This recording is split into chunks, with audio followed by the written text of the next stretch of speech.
The gunshot echoed through the marble courthouse like thunder splitting stone. Blood spread across the polished floor that Daniel Carter had cleaned just hours before. The billionaire CEO lay gasping behind him alive only because a janitor, a nobody in everyone's eyes, had thrown himself into death's path. As sirens wailed and chaos erupted, Daniel pressed his hand against the burning wound in his shoulder, thinking not of glory or reward, but of his daughter Lily's face. If you're watching from New York, London, or anywhere between, stay with me because what happened next changed everything. The courthouse at 4 a.m. was a cathedral of shadows and silence. Daniel Carter pushed his industrial mop bucket down the endless corridor, its wheels squeaking a lonely rhythm that echoed off marble walls adorned with portraits of stern-faced judges. Each portrait seemed to look down at him with the same expression, unseeing, uncaring, unaware that he even existed. Daniel had been invisible his whole life, and he'd made peace with that fact long ago. His reflection caught in the freshly polished floor a ghost of a man at 38 shoulders, slightly stooped from years of physical labor, hands rough in calloused uniform bearing the name Dan in faded embroidery. But his eyes, those deep brown eyes that his daughter Lily had inherited, still held a spark of something unbreakable. Hope, perhaps, or maybe just stubborn refusal to surrender. Another glamorous night at the palace, he muttered to himself, wringing out the mop with practiced efficiency. The irony wasn't lost on him here. He was cleaning the halls where justice was supposedly served, while his own life felt like one long sentence of hard labor. The courthouse was Daniel's second job. From 4 a.m. to 8 a.m. he cleaned these halls. From 9 a.m. to 5 p.m. he worked at a warehouse across town loading trucks until his back screamed. Then home to Lily, homework dinner from a box bedtime stories, and if he was lucky 4 hours of sleep before starting again. He paused at the water fountain to refill his bucket, catching sight of the newspaper someone had left behind. The headline screamed in bold letters, "Hayes Pharmaceutical Trial Continues, CEO Claims Innocence in Drug Scandal." Victor Hayes. Even the name tasted bitter in Daniel's mouth. Everyone in the city knew about Hayes Pharmaceutical. They developed a revolutionary heart medication called Cardizine 5 years ago, marketed as the miracle drug for cardiac patients. The only problem? It cost $3,000 a month, and insurance companies had found every excuse to deny coverage. Worse reports had surfaced about fatal side effects that the company had allegedly hidden during trials. Daniel knew all about Cardizine. Lily needed it to live. He crumpled the newspaper and tossed it in the trash, trying to push down the familiar surge of anger. Anger was a luxury he couldn't afford. Anger didn't pay bills or buy medicine, or keep his daughter's heart beating steadily through the night. "Daddy, why do some people have so much when others have so little?" Lily had asked him last week, her wise beyond her years eyes studying him over her homework. "I don't know, sweetheart," he'd answered honestly. "But what matters isn't what we have, it's what we do with it. Like how you always share your sandwich with Mr. Rodriguez at work, even though we don't have much, exactly like that." She'd smiled then, that radiant smile that made every sacrifice worthwhile. Lily was the reason he got up every morning, the reason he endured the aching joints and the endless exhaustion. She'd been born with a congenital heart defect, hypoplastic left heart syndrome, the doctors called it. 3 surgeries before her 5th birthday. Monthly medications that cost more than he made in 3 months. Regular checkups with specialists who looked at him with barely concealed pity when he asked about payment plans. But Lily was a fighter just like her old man, and as long as she kept fighting, so would he. The morning wore on, and Daniel methodically worked his way through the building. The judge's chambers on the 3rd floor, where decisions affecting thousands were made daily. The jury deliberation rooms where ordinary citizens wrestled with extraordinary responsibilities. The holding cells in the basement where hope went to die. He was mopping the main courtroom, Courtroom A, the big one where they held the high-profile cases, when he heard voices in the hallway. It was 6:30 a.m., too early for anyone to be here except security and maintenance. "I don't care what the polls say," a man's voice said, sharp and dismissive. "We stick to the strategy. Emphasize the FDA approval, downplay the pricing structure, and for God's sake make sure that widow doesn't testify." Daniel recognized the voice from the news Marcus Webb Victor Hayes' lead attorney. $5,000 suits and a reputation for getting the guilty off scot-free. But sir, another voice protested, younger, nervous. The Park testimony could sway the jury. His wife's death was directly linked to, allegedly linked. Allegedly. That's why we have expert witnesses to muddy the waters, create doubt. That's all we need. Their voices faded as they moved past, but Daniel had heard enough. Andrew Park, he'd read about him, lost his wife Sarah 6 months ago. She'd been taking Cardizine for a year when she suddenly collapsed. The autopsy showed liver failure, a known but undisclosed side effect of the drug. Park had become the face of the victims' families demanding justice, not just for his wife, but for dozens of others who'd suffered. Daniel returned to his mopping, but his mind wandered to what it must be like to lose someone you love to corporate greed. He couldn't imagine life without Lily. She was all he had left after Maria died in childbirth, a tragedy that had nearly broken him until he'd held his daughter for the first time and realized he had to be strong for her. By 7:45 a.m., the courthouse was beginning to wake up. Lawyers in expensive suits rushed past without seeing him. Court clerks chatted about their weekend plans. Security guards nodded in his direction, the only acknowledgement he usually received. Daniel was gathering his supplies when Judge Margaret Sloan swept past. Unlike the others, she paused, actually looking at him. "Daniel, isn't it?" she said, her voice carrying the authority of 20 years on the bench. "Yes, ma'am." He was surprised she knew his name.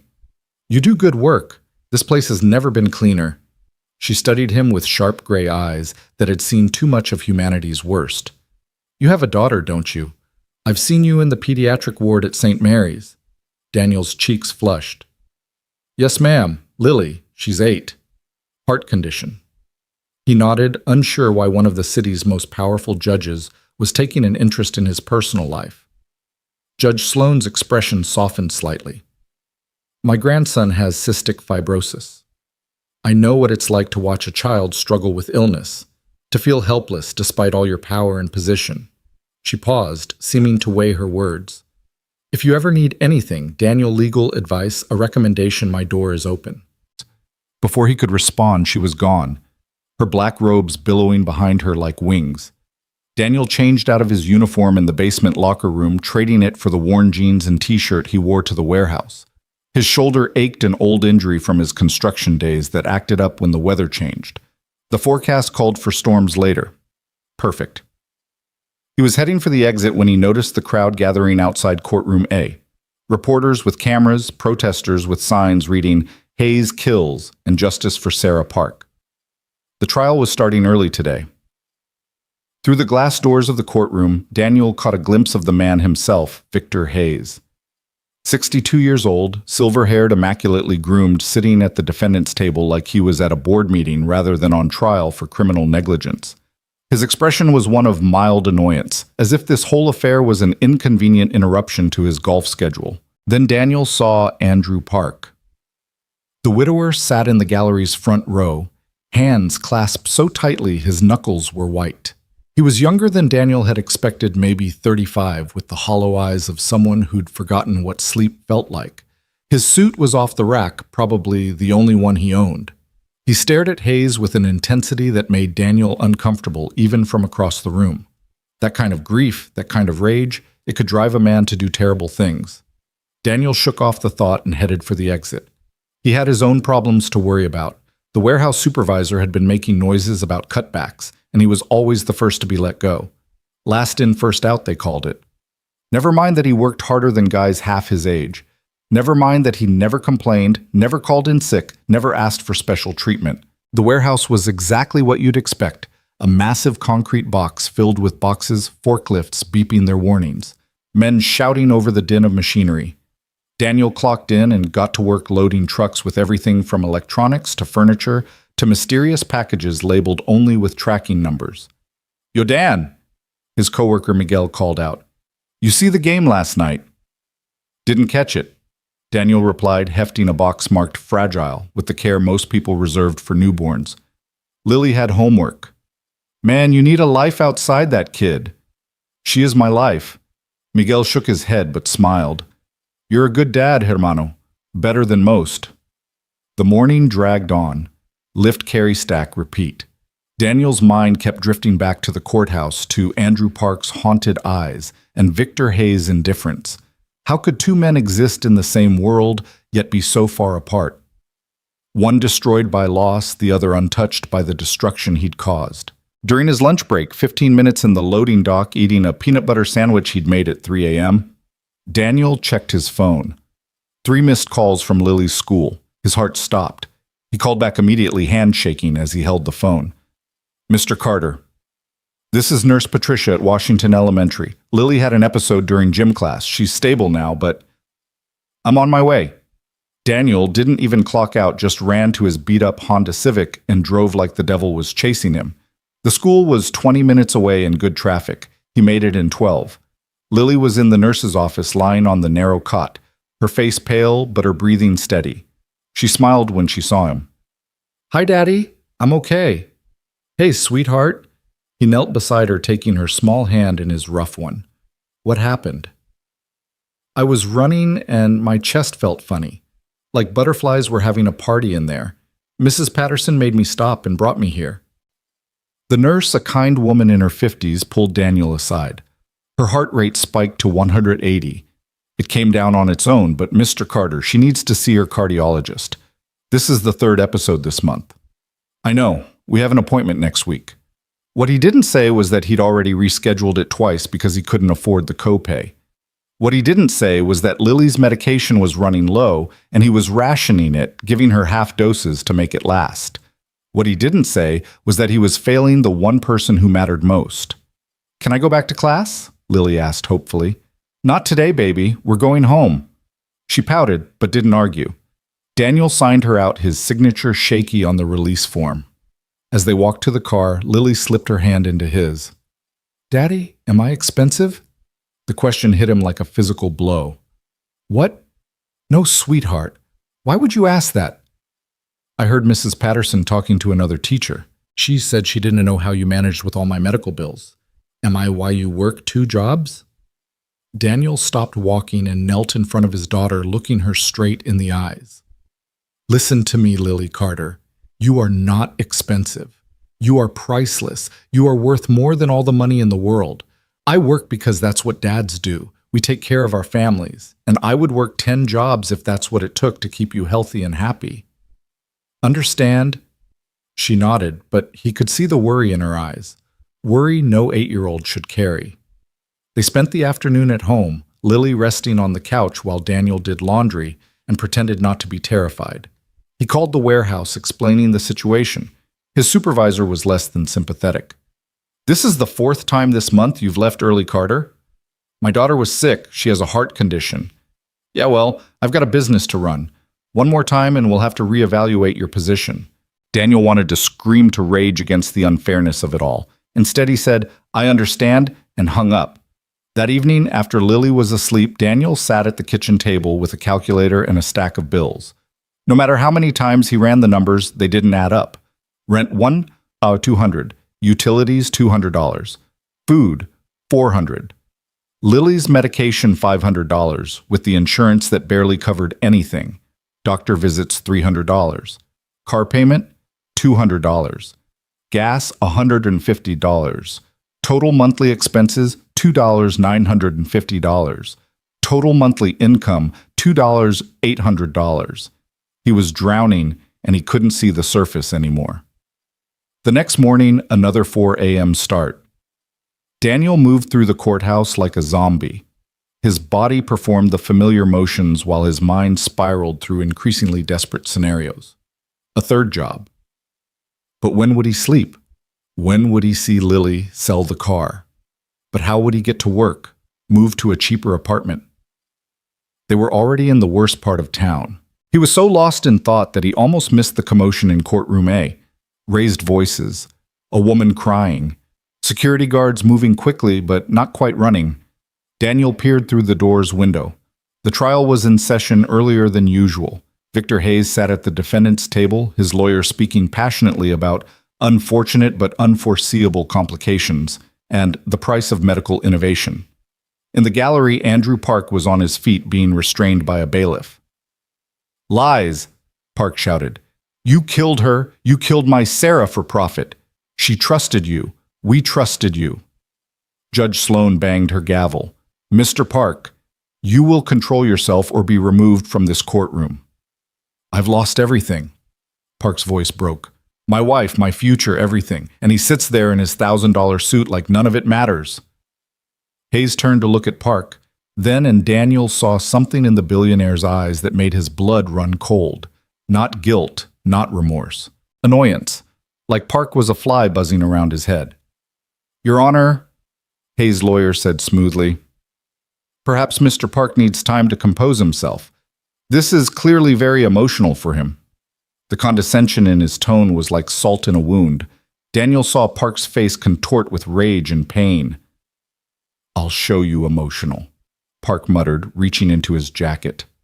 Time slowed to a crawl. The gun appeared in Park's hand, a small revolver, probably a .38. Someone screamed. Security guards reached for their weapons but were too far away. Hayes froze, his arrogant expression finally cracking to show fear. Judge Sloan dove behind her bench, and Daniel, without thinking, dropped his mop and ran.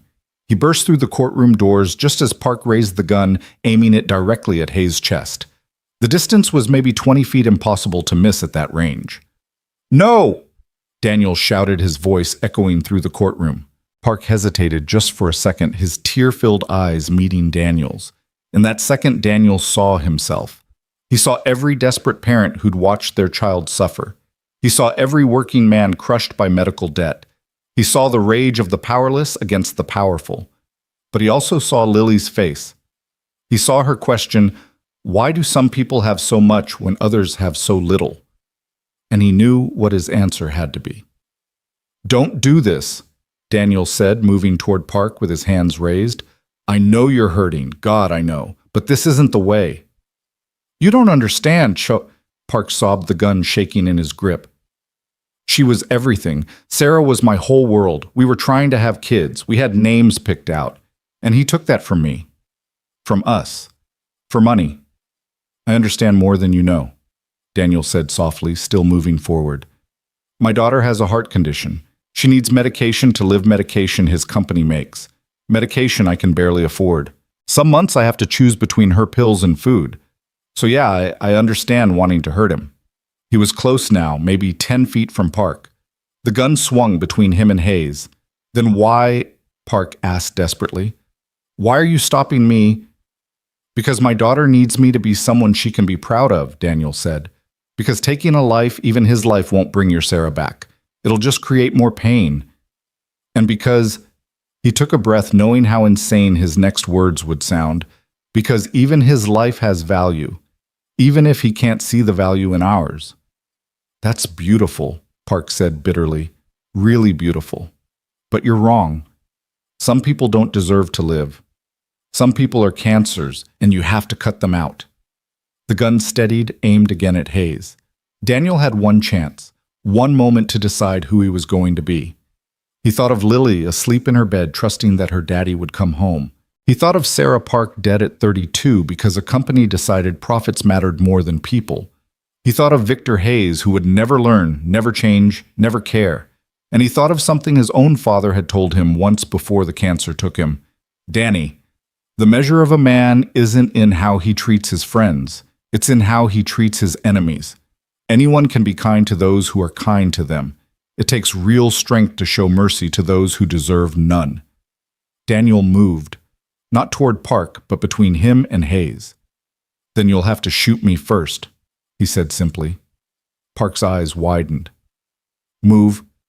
This has nothing to do with you. It has everything to do with me.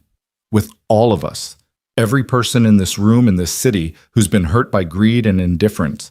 But if we meet violence with violence, hatred with hatred, we become the very thing we're fighting against. Get out of the way! Park screamed, tears streaming down his face. I don't want to hurt you, and I don't want you to hurt anyone, Daniel replied, including yourself. Because that's what this will do, destroy you. Sarah wouldn't want this. You know she wouldn't. For a moment, just a moment, Park's expression softened. The gun lowered slightly. Then Victor Hayes, in a moment of spectacular stupidity, spoke. Listen to him, Park. Put the gun down before you make things worse for yourself. You're already looking at assault charges. Don't add murder to it. His tone was patronizing, dismissive, the tone of a man who'd never faced a real consequence in his life. Park's face contorted with fresh rage. The gun came up fast, aimed at Hayes' head. Daniel didn't think. He just moved. The gunshot was impossibly loud in the enclosed space, like the world cracking open. Pain exploded through Daniel's shoulder as the bullet tore through flesh and muscle. He spun with the impact, crashing into Hayes and taking them both to the ground. Blood. So much blood spreading across the polished floor he'd cleaned just hours ago. Screams and shouts filled the air, but they seemed distant, muffled. Daniel's vision swam. He saw Park drop the gun, horror replacing rage on his face. He saw security guards swarming, tackling Park to the ground. He saw Judge Sloan emerging from behind her bench, shouting orders. And he saw Victor Hayes inches from his face, eyes wide with shock. "Why?" Hayes whispered. "Why would you save me?" Daniel tried to answer, but the words wouldn't come. The pain was everything now, a fire burning through his shoulder and chest. He thought of Lily, wondered if she'd eaten breakfast, if she'd taken her half-dose of medication, if she'd know how much he loved her. Because, he finally managed, his voice barely a whisper, "My daughter needs me to be someone she's proud of. And because your life matters too, even if you've forgotten that other lives matter." The last thing he saw before the darkness claimed him was Hayes' face, and for the first time there was something almost human in those cold eyes. Something that might have been shame. Then nothing. Daniel woke to the steady beep of machines and the antiseptic smell of hospital. His shoulder was immobilized, wrapped in enough bandages to supply a small army. An IV dripped steadily into his arm. "Daddy!" He turned his head, a motion that sent lightning through his shoulder, and saw Lily sitting in a chair beside his bed. Her eyes were red from crying, but she was smiling. "Hey, sweetheart," he croaked, his throat dry as sand. "You're a hero," she said simply. "It's on the news. You saved someone's life." "I'm no hero, baby. Just a dad who wanted to come home to his daughter." "The man you saved came to see you," Lily said. "While you were sleeping, he seemed sad." Daniel couldn't imagine Victor Hayes being sad about anything except a drop in stock prices, but he kept that thought to himself. A nurse entered, a young woman with kind eyes and a gentle manner. "Mr. Carter, you're awake. How's the pain?" "Manageable." He lied. She didn't buy it, but didn't push. "You have visitors, quite a few actually, but I can send them away if you're not up for it." Daniel was about to refuse when Lily piped up. "The judge lady is here. She seems nice." Judge Sloan. Daniel couldn't imagine why she'd visit him. "Send her in, I guess." The judge entered, and Daniel barely recognized her. Gone was the austere figure in black robes. In their place was a woman in a simple blazer and slacks, looking older and more tired than he'd ever seen her. "Mr. Carter," she said, then paused. "Daniel, how are you feeling?" "Like I was shot," he said, attempting humor. She didn't smile. "What you did today was extraordinary. Foolish, perhaps, but extraordinary.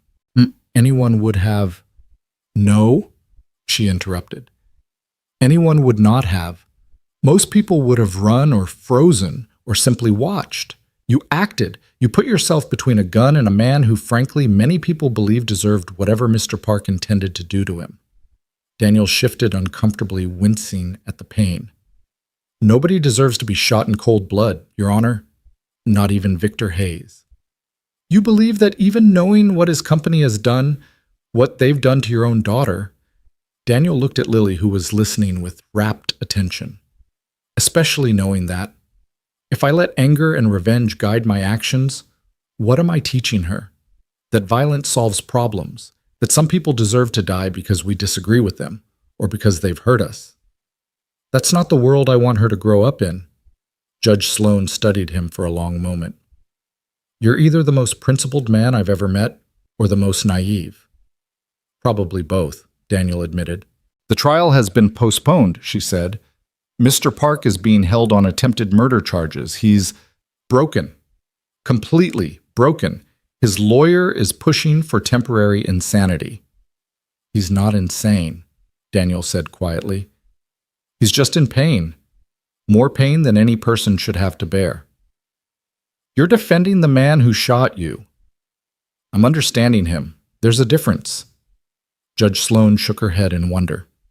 Mr. Carter, I've been on the bench for 20 years. I've seen the worst of humanity parade through my courtroom. I'd become cynical, I suppose. Hardened. I'd forgotten that there are still good people in this world, people who do the right thing not for reward or recognition, but simply because it's right. You reminded me of that today. She reached into her bag and pulled out an envelope. This isn't charity, so don't even think about refusing it. It's a job offer, court officer position, full benefits including comprehensive health insurance. The salary is double what you're making at your 2 jobs combined. Daniel stared at the envelope, unable to process what he was hearing. I don't have any experience in law enforcement. You have something better, integrity and courage. The rest can be taught. She stood to leave, then paused. Oh, and Mr. Hayes asked me to give you this. She handed him a second envelope, thicker than the first. Daniel opened it with trembling fingers. Inside was a check for $50,000 and a note in elegant handwriting. This is not charity either, Mr. Carter. Consider it a small attempt at balancing the scales. Your daughter's medical expenses are also being covered indefinitely. It's the least I can do for the man who saved my life, and perhaps my soul. V. Hayes. Daniel stared at the check, tears blurring his vision. Lily climbed onto the bed, carefully wrapping her small arms around him. Does this mean I can take full doses of my medicine? She asked in a small voice. Daniel hugged her tight, ignoring the pain in his shoulder. Yeah, baby, it means a lot more than that. Judge Sloan smiled, the first genuine smile Daniel had ever seen from her. The world needs more Daniel Carters, she said, and it's about time the Daniel Carters of the world caught a break. After she left, Daniel and Lily sat in comfortable silence. The sun was setting outside the hospital window, painting the sky in shades of orange and pink. Lily was doing her homework, tongue poking out in concentration. Daniel watched her, marveling at her resilience, her strength, her pure heart. Daddy, she said without looking up from her math problems. Yeah, sweetheart. I'm proud of you. Those 4 words were worth more than any check, any job offer, any recognition. Daniel closed his eyes, feeling something he hadn't felt in years. Hope. The next few days passed in a blur of visitors, medical checks, and media attention that Daniel desperately tried to avoid. Reporters wanted to interview the hero janitor, but Daniel refused them all. This wasn't about fame or glory. It never had been. Andrew Park's wife's sister came to see him, a quiet woman named Helen, who looked like she'd aged a decade in the past 6 months. I wanted to thank you, she said, standing awkwardly by his bed, for stopping Andrew. He's not a bad man. Grief just broke something in him. I know, Daniel said. I've seen grief. I've felt it. It can make us do things we never thought ourselves capable of. The thing is, Helen continued, Sarah would have been horrified. She was the gentlest soul. She rescued injured birds, cried at commercials, always saw the good in people. Even when she was dying, she made Andrew promise not to be bitter. He couldn't keep that promise. Grief doesn't follow timelines or make promises, Daniel said gently. He loved her. That love just got twisted into something dark. Helen nodded, tears sliding down her cheeks. You saved 2 lives that day, Mr. Carter. Victor Hayes, obviously, but also Andrew's. If he'd killed Hayes, it would have destroyed him. Whatever happens now, at least he has a chance at redemption. After she left, Daniel lay thinking about redemption, about second chances, about the thin line between justice and revenge. He thought about Victor Hayes, wondered if the man was capable of change, or if his gesture was just guilt money, a rich man's way of buying absolution. His answer came the next day. Victor Hayes entered the hospital room like he was entering a board meeting, controlled, composed, expensive suit, impeccable. But there was something different about his eyes. The cold arrogance was gone, replaced by something Daniel couldn't quite identify. Mr. Carter, Hayes began, then stopped. For perhaps the first time in his life, the billionaire seemed at a loss for words. Mr. Hayes, Daniel acknowledged, unsure what to make of this visit. Hayes took the chair Lily usually occupied, looking uncomfortable in the cheap plastic seat. I need to ask you something, he finally said. Why did you really save me, the truth? Not what you told the media, or the judge? Daniel considered lying, giving him some noble answer about the sanctity of life, but something in Hayes' expression demanded honesty. Because I was tired, Daniel said simply. Hayes blinked. Tired. Tired of the anger, tired of the hatred, tired of watching the world tear itself apart over money and power and things that won't matter when we're dead. I've spent years being angry at people like you, Mr. Hayes, angry at the system that lets you charge desperate families thousands for medicine that costs pennies to produce, angry at a world where my daughter's life is worth less than your profit margin. Hayes flinched but didn't interrupt. But you know what? That anger was killing me just as surely as any bullet. It was poisoning me, making me bitter, turning me into someone I didn't want my daughter to see. So when I saw Andrew Park with that gun, I saw myself. I saw every desperate parent, every grieving spouse, every person crushed by circumstances beyond their control, and I realized I had a choice. A choice, Hayes prompted. I could let the anger win, let you die, let Park destroy his life, let the cycle of violence and vengeance continue. Or I could choose something else. I could choose to believe that even you, Mr. Hayes, are capable of change. That maybe looking down the barrel of that gun might have shown you what really matters. Hayes was quiet for a long moment. When he spoke, his voice was different, smaller somehow, more human. I have 2 children, he said. David and Monica, 28 and 25. They haven't spoken to me in 3 years. Said I'd become someone they didn't recognize, someone who valued money over lives. He laughed bitterly.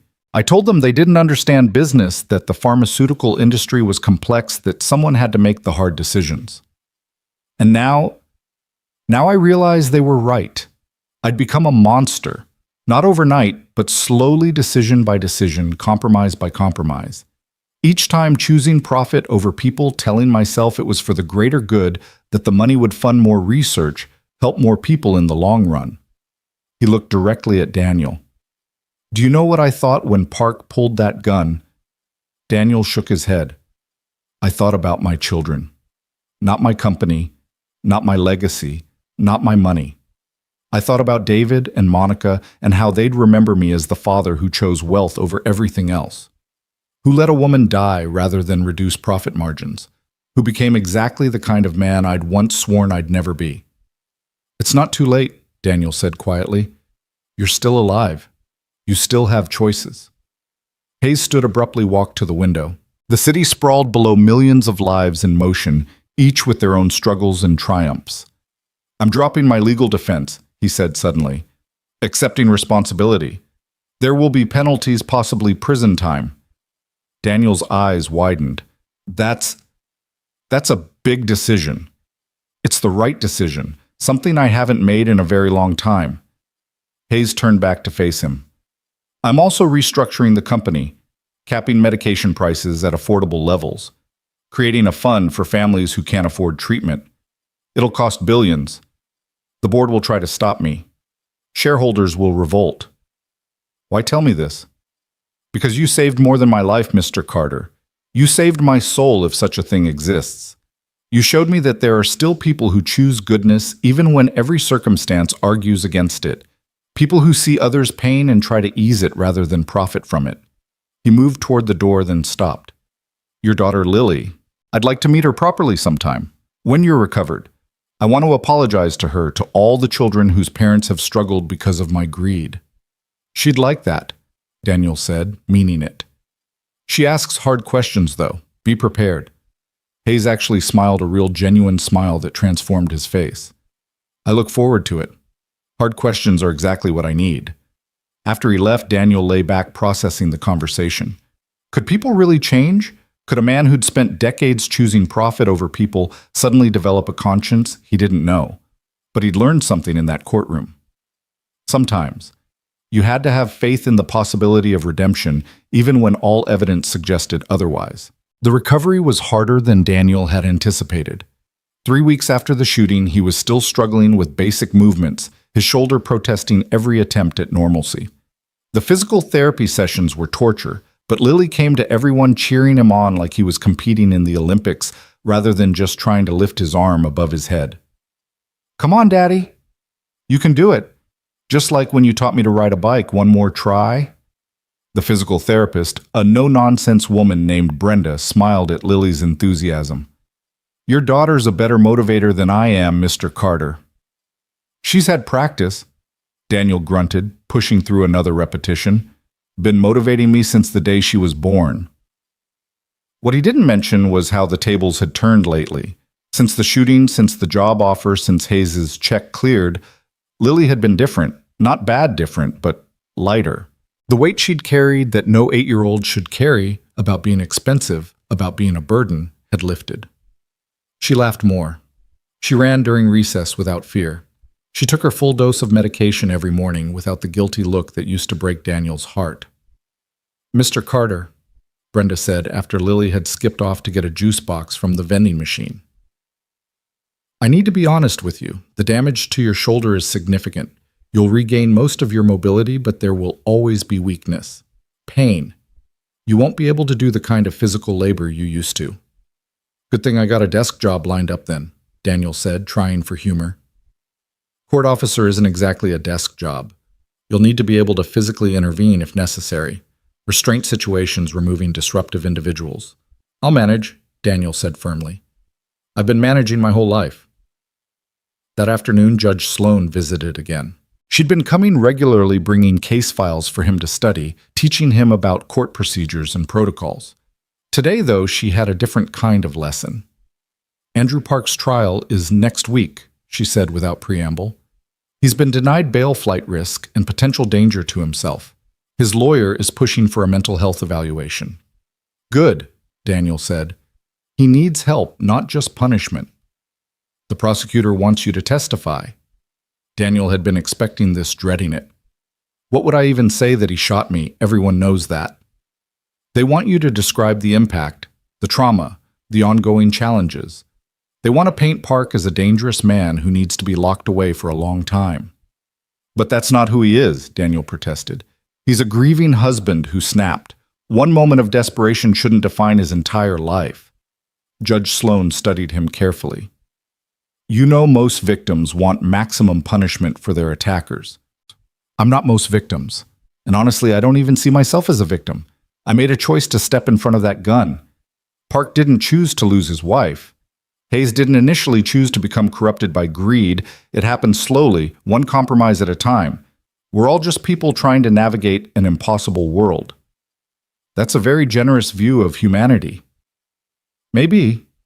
Or maybe I just know what it's like to be desperate, to feel like the whole world is against you, like you're drowning and nobody cares.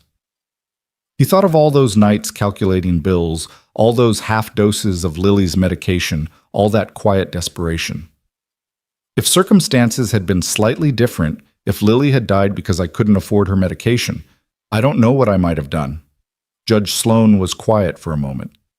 You're going to make an interesting court officer, Daniel Carter. Most come in thinking in black and white, guilty or innocent, right or wrong. You already understand that justice is painted in shades of gray. Is that a good thing? In my courtroom, it's essential. The next day brought an unexpected visitor. David Hayes Victor's son stood in the doorway looking uncomfortable and uncertain.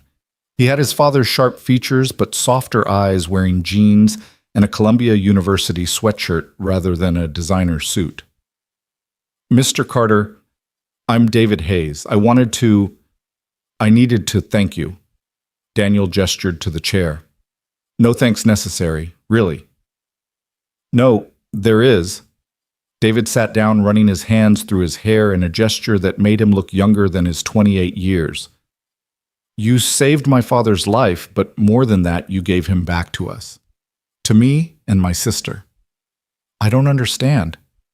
Dad called us the night after the shooting. First time in 3 years. He was crying. I'd never heard him cry before, not even when Mom died. He apologized. Not the corporate non-apology he'd perfected, but really apologized. Said he'd lost his way, forgotten what mattered. Said a janitor named Daniel had reminded him that every life has value. Daniel felt uncomfortable with the praise. I just did what felt right. You did what nobody else would have done. You saw my father, who most people consider a monster, as a human being worth saving. Do you have any idea how rare that is? He's trying to change, Daniel offered. That takes courage. David laughed, but it wasn't bitter. He's doing more than trying. He's liquidating his personal assets to fund the victim's compensation fund. He's testifying against his own company's practices. The board is trying to force him out, but he's fighting them. He says he has nothing left to lose and everything to gain. Everything. His soul, he says, and maybe his children's respect. David paused. I'm going to the trial tomorrow, Park's trial. My father wanted to go to face him, but his lawyers advised against it. Probably wise, Daniel agreed. Park doesn't need to see him right now. Will you be there?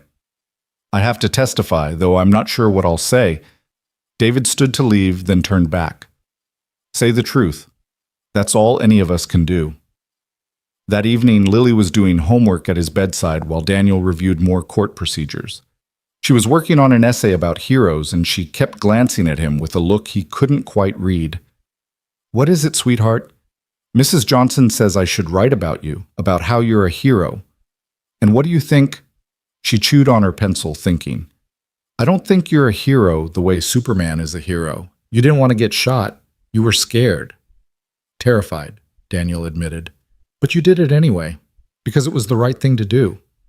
Mrs. Johnson says that's actually braver than not being scared at all.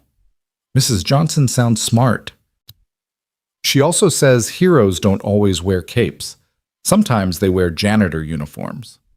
Daniel felt his eyes burn with unshed tears. What are you going to write? The truth, Lily said, simply echoing David Hayes. That my dad is just a regular person who tries to do good things. And that maybe that's the best kind of hero, the kind other regular people can try to be too. The day of Andrew Park's trial arrived gray and drizzling, matching the mood of everyone involved. Daniel's shoulder ached worse than usual. The weather Brenda had warned him would always affect it now.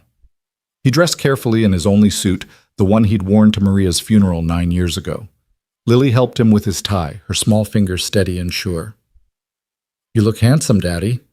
Thanks, baby. You sure you're okay staying with Mrs. Rodriguez? She's teaching me to make empanadas. I'll save you some. Daniel kissed her forehead, inhaling her strawberry shampoo scent, grounding himself in this moment of normalcy before heading into the storm. The courthouse was surrounded by media vans and protesters. Some carried signs supporting Park, grief is not a crime, and Hayes killed Sarah Park. Others demanded justice for the attempted murder. Daniel slipped in through the employee entrance, his temporary court officer badge getting him past security. The courtroom was packed. He saw Helen Sarah Park's sister in the front row. David Hayes sat in the back, trying to be inconspicuous. Judge Sloan presided, her expression carefully neutral. And there was Andrew Park, looking smaller than Daniel remembered. Prison had not been kind to him. He'd lost weight, his suit hanging loose on his frame. His eyes were hollow-haunted, but when they met Daniel's across the room, there was something else there. Gratitude, perhaps. Or maybe just recognition, one broken man acknowledging another. The prosecutor, a sharp-dressed woman named Patricia Winters, called Daniel to the stand first. After the preliminaries name-occupation relationship to the incident, she got to the heart of it. Mr. Carter, can you describe what happened on the morning of September 15th? Daniel took a breath. I was finishing my shift cleaning the courthouse.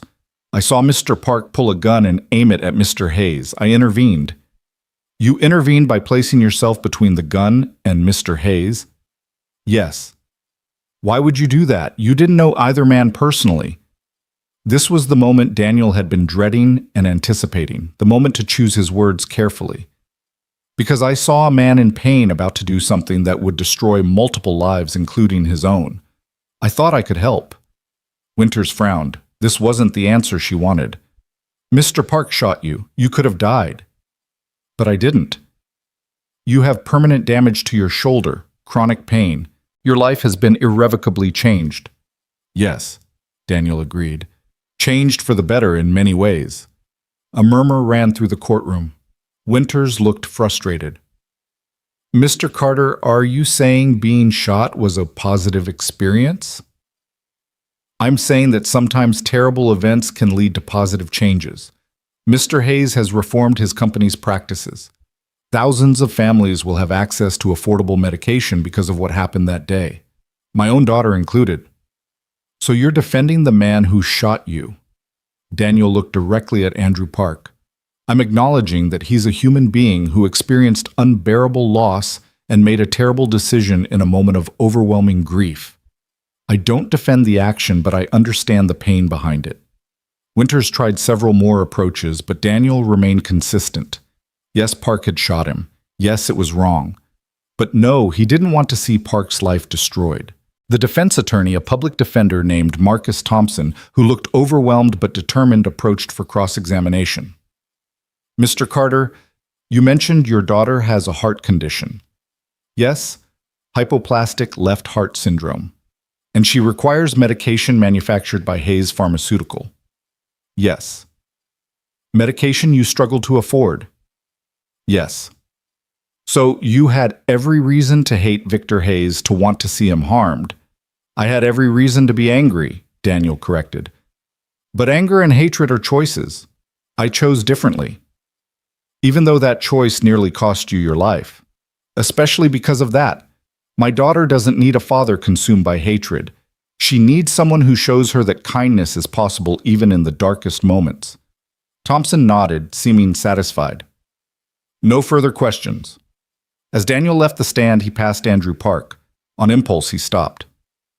I forgive you, he said quietly, but loud enough for the court reporter to hear. I hope you can forgive yourself. Park broke down, then sobbing into his hands. His lawyer tried to comfort him, but the tears wouldn't stop. Judge Sloan called a recess, and Daniel escaped to the hallway, his legs shaking. Helen found him there, sitting on a bench, trying to compose himself. That was extraordinary, she said, sitting beside him. Sarah would have been so grateful. She always believed in forgiveness and second chances. Even when the cancer was destroying her body, she never became bitter. Tell me about her, Daniel said. Not the victim from the news stories, the real person. Helen smiled through her tears. She was a kindergarten teacher. Can you imagine 5-year-olds all day, and she loved every minute? She'd come home covered in finger paint and glitter, talking about how little Tommy had finally learned to tie his shoes, or how Sarah, another Sarah, had shared her snack with the new kid. She saw the best in everyone. She sounds wonderful. She was. And you know what? She would have stepped in front of that gun too. To save anyone, even Victor Hayes. It's just who she was. Maybe that's why I did it, Daniel said thoughtfully. Not for Hayes, but for all the Sarah Parks of the world. To prove that their kindness isn't weakness, that their compassion matters. The trial resumed and Daniel stayed to watch. Other witnesses testified: the security guards who'd been too far away, the court clerk who'd hidden under her desk, the bailiff who'd tackled Park after the shooting. Each painted a picture of chaos and terror, of a moment when violence had shattered the supposed safety of the courtroom. Then Victor Hayes himself took the stand. He looked different from the man Daniel had seen in the hospital. Older somehow, more worn, but also more present, more real. Mr. Hayes? Winters began, clearly uncomfortable with her star witness. You were the intended victim of Mr. Park's attack. I was the intended target, Hayes corrected. But we were all victims. Mr. Park lost his wife. Mr. Carter was shot. Dozens of people were traumatized. And yes, I experienced the terror of facing my own mortality. But victim, no. If anything, I was a catalyst for tragedy. Winters looked like she'd swallowed a lemon. Mr. Hayes, Mr. Park tried to kill you. Yes, and I understand why. Gasps echoed through the courtroom. Judge Sloan raised an eyebrow but didn't intervene. You understand why Swum? Winters pressed. My company's medication, which Mrs. Park was taking, has a known side effect of liver damage in a small percentage of patients. We knew this. We buried it in the fine print, minimized it in our marketing. We chose profits over transparency. Mrs. Park died because of that choice. So yes, I understand Mr. Park's rage. I don't condone it, but I understand it. Are you saying you bear responsibility for Mrs. Park's death? Hayes looked directly at Andrew Park. Yes, legal responsibility.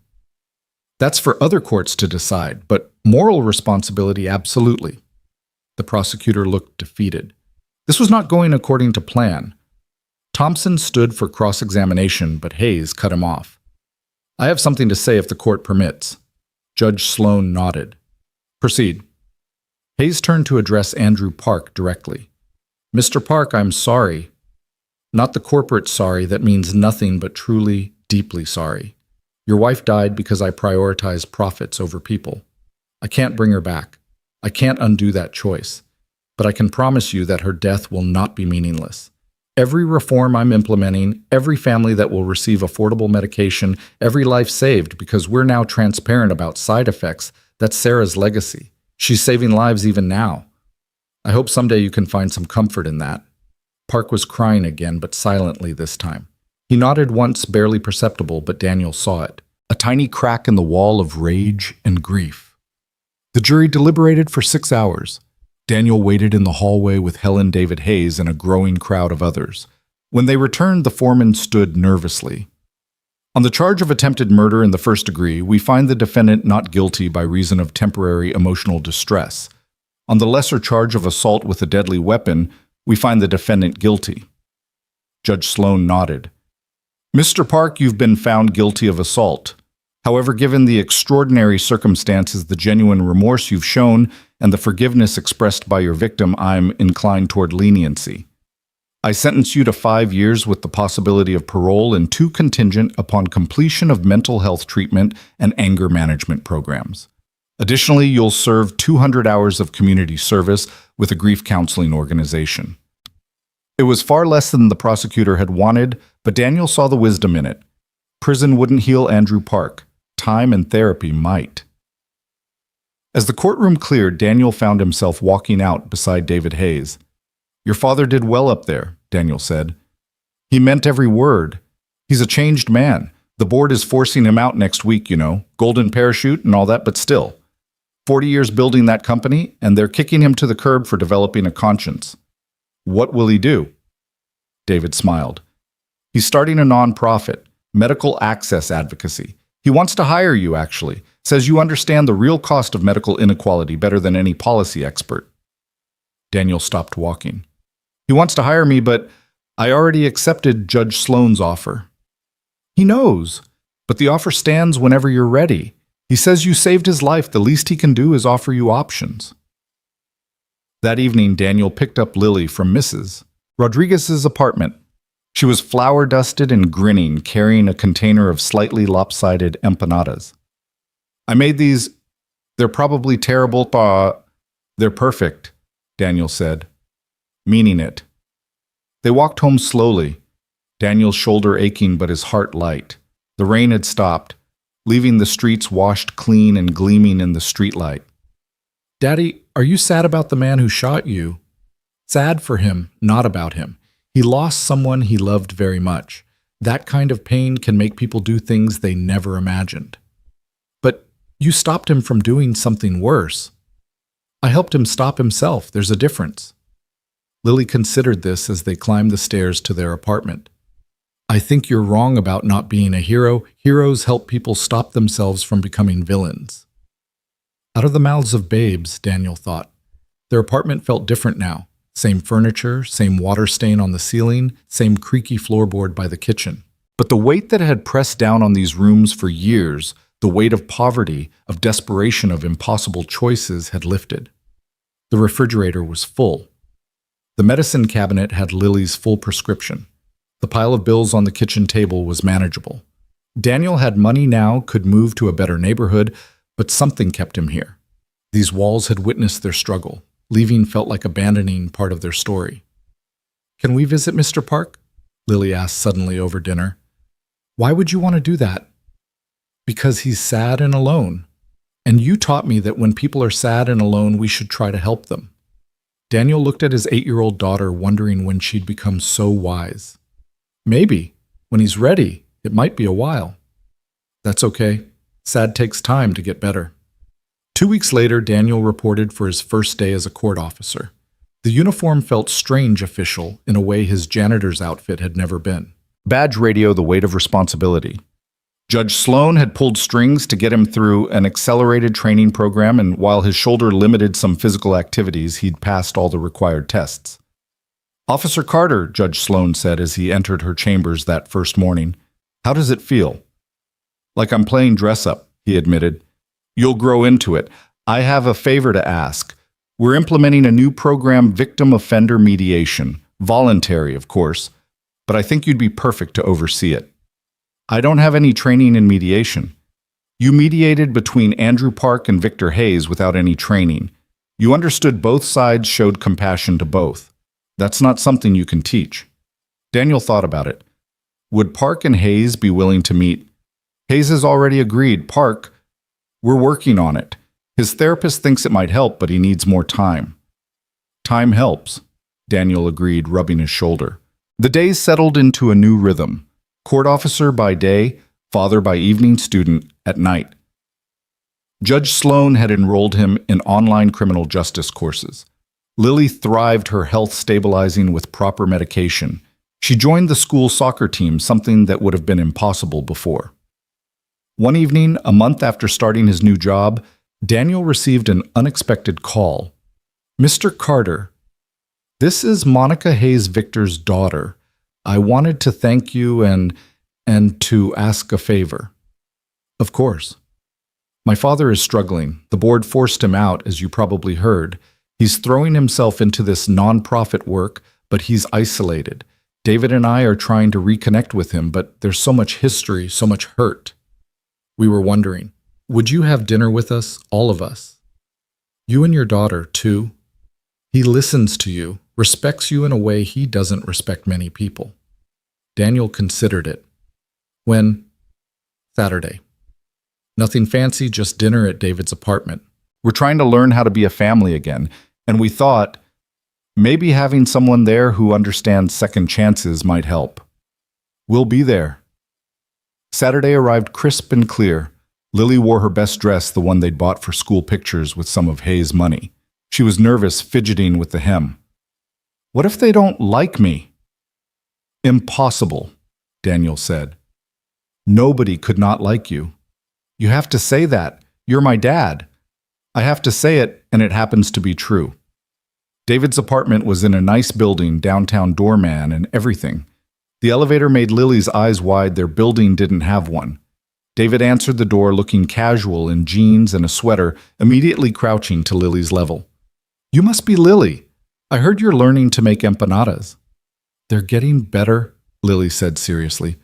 The first batch looked like sick fish.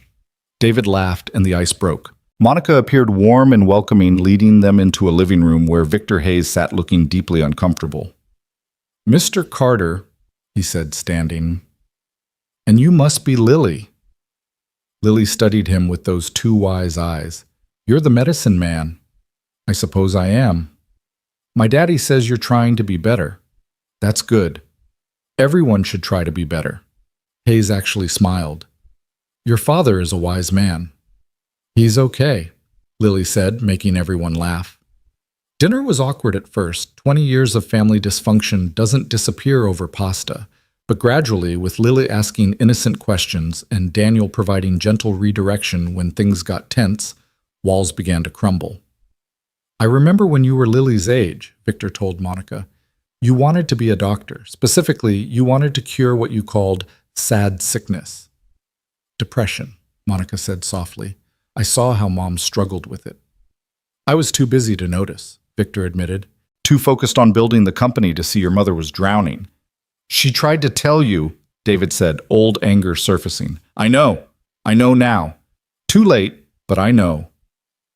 Lily, who'd been quietly eating her spaghetti, piped up. It's never too late. That's what Daddy says. As long as you're breathing, you can choose to be better. The adults sat in stunned silence.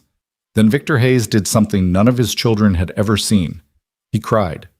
Not the desperate tears he'd shed after the shooting, but quiet, cleansing tears. Monica moved first, taking his hand, then David awkwardly patting his shoulder, and Lily, never one to let someone cry alone, climbed into his lap and hugged him. It's okay, Mr. Medicine Man. Sad takes time to get better. Daniel watched this scene unfold, thinking about cycles, how violence breeds violence, but also how kindness breeds kindness. One act of intervention had rippled outward, touching lives he'd never imagined. After dinner, while the kids, because David and Monica became kids again around their father, Years of hurt temporarily set aside, looked through old photo albums, Victor pulled Daniel aside. The nonprofit is ready to launch. We're calling it Second Chances Medical Foundation. I want you on the board. I'm not qualified. You're the most qualified person I know. You understand what families go through. You know the real cost of medical inequality, and you believe in redemption, which is what this is really about. Giving people second chances at health, at life. I'll think about it. Also, Victor continued, I've been in contact with Andrew Park's therapist. With his permission, of course. Andrew wants to meet with me. To talk. The therapist thinks it would be helpful, but only if you're there. As a mediator. Daniel felt the weight of this request. That's a lot to ask of both of you. It's necessary. I need to face what I've done. And he needs to see me as human, not as a monster. You've already proven you can bridge that gap.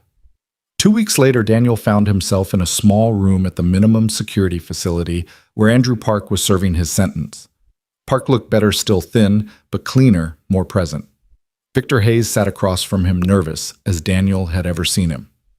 Thank you for agreeing to this, Victor began. Park's laugh was bitter. I didn't do it for you. I know. You did it for Sarah. At her name, Park flinched. Don't. You don't get to say her name. You're right. I'm sorry. They sat in tense silence. Daniel let it stretch, knowing sometimes silence was necessary. Finally, Park spoke. She suffered. The last months. Constant pain, confusion, fear. The doctors didn't know what was wrong until it was too late. Liver failure, they said, from the medication.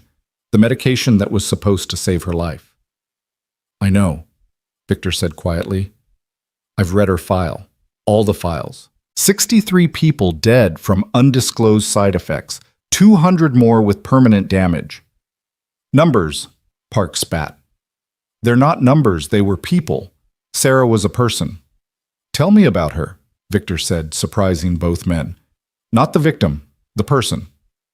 Who was she? Park's anger flickered, replaced by something softer. She was light, pure light, taught kindergarten. Came home every day with stories about her kids. Little Marcus, who couldn't pronounce R's. Stephanie, who insisted on wearing her tutu every day. She loved them all. He continued talking, words pouring out like water from a broken dam. About their first date, their wedding, their plans for children. About her illness. The hope when they found cardizine, the slow, horrible realization that the cure was killing her. Victor listened without interrupting, without defending. When Park finally ran out of words, exhausted, Victor spoke.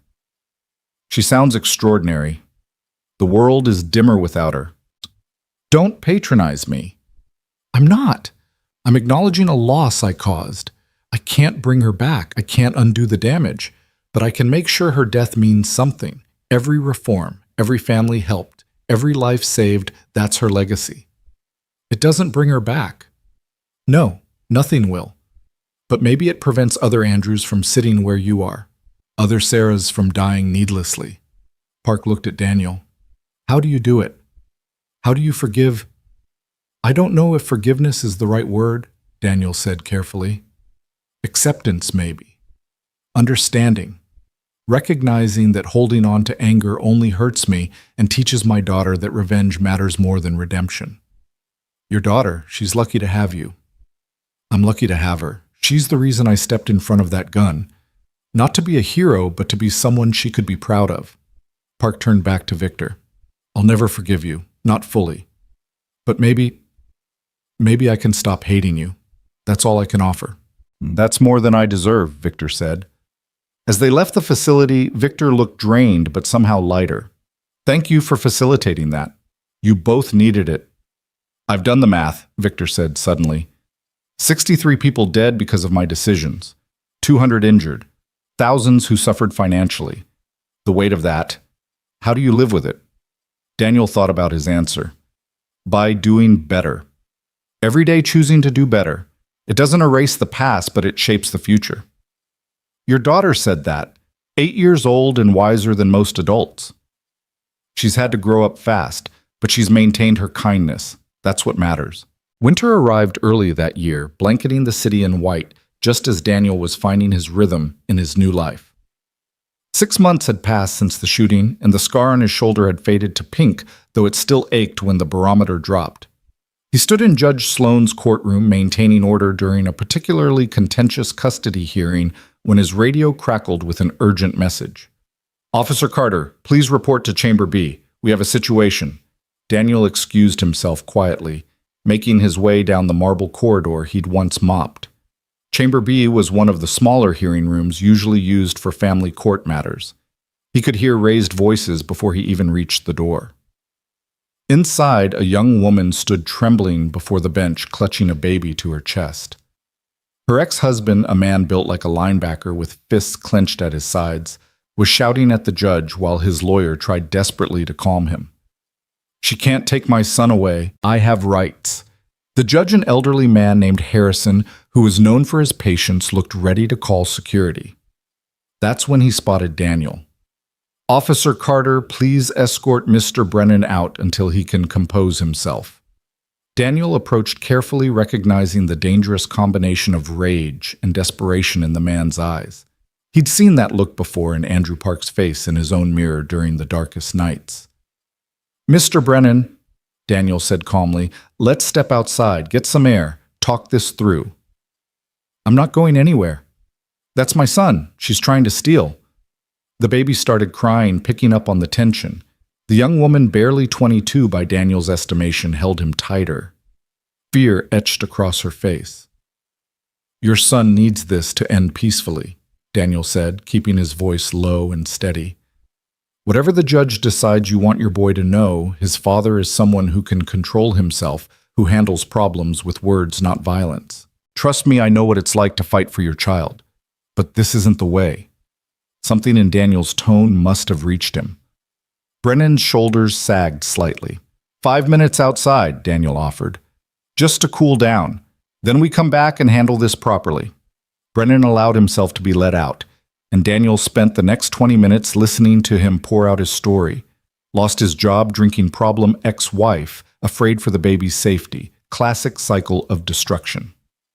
"I'm getting help," Brennan insisted. "AA meetings, anger management, but she won't give me a chance." "Chances are earned, not given," Daniel said gently. "Show the court you're committed to change. Document everything, every meeting, every therapy session. Prove you can be the father your son deserves." When they returned to the courtroom, Brennan was calmer. He apologized to the judge, spoke respectfully about his commitment to rehabilitation, and accepted supervised visitation without protest. It wasn't what he wanted, but it was a start.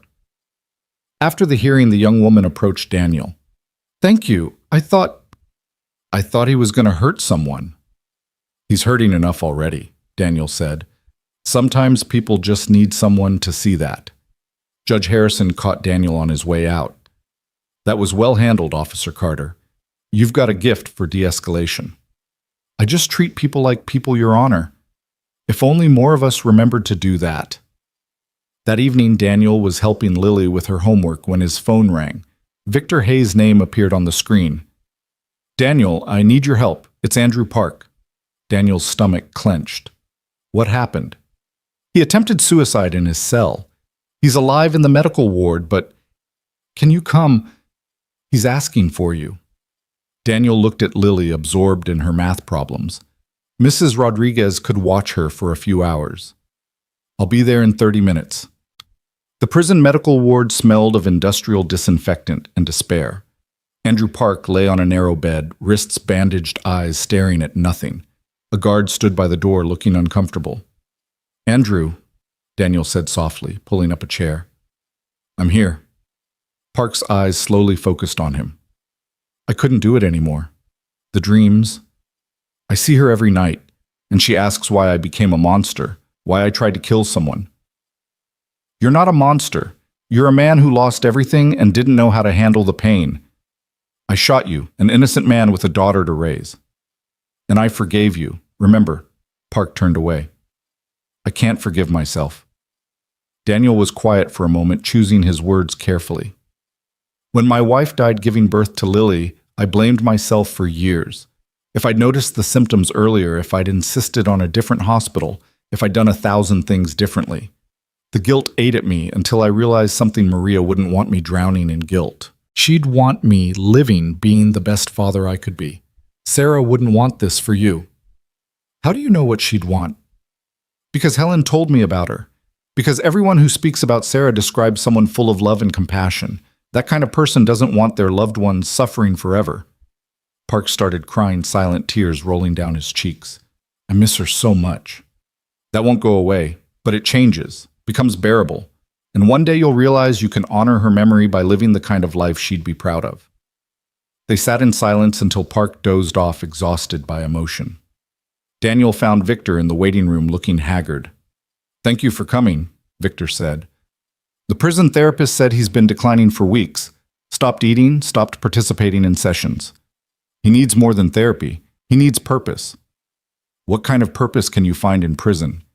Daniel thought about it. What if he could help other grieving spouses? People who've lost loved ones to medical negligence or malpractice. Not as a lawyer or advocate, but as someone who understands their pain. Victor's eyes lit up. The foundation. We could create a program, grief counseling support groups. He could coordinate from inside, help develop the curriculum. You'd trust him with that.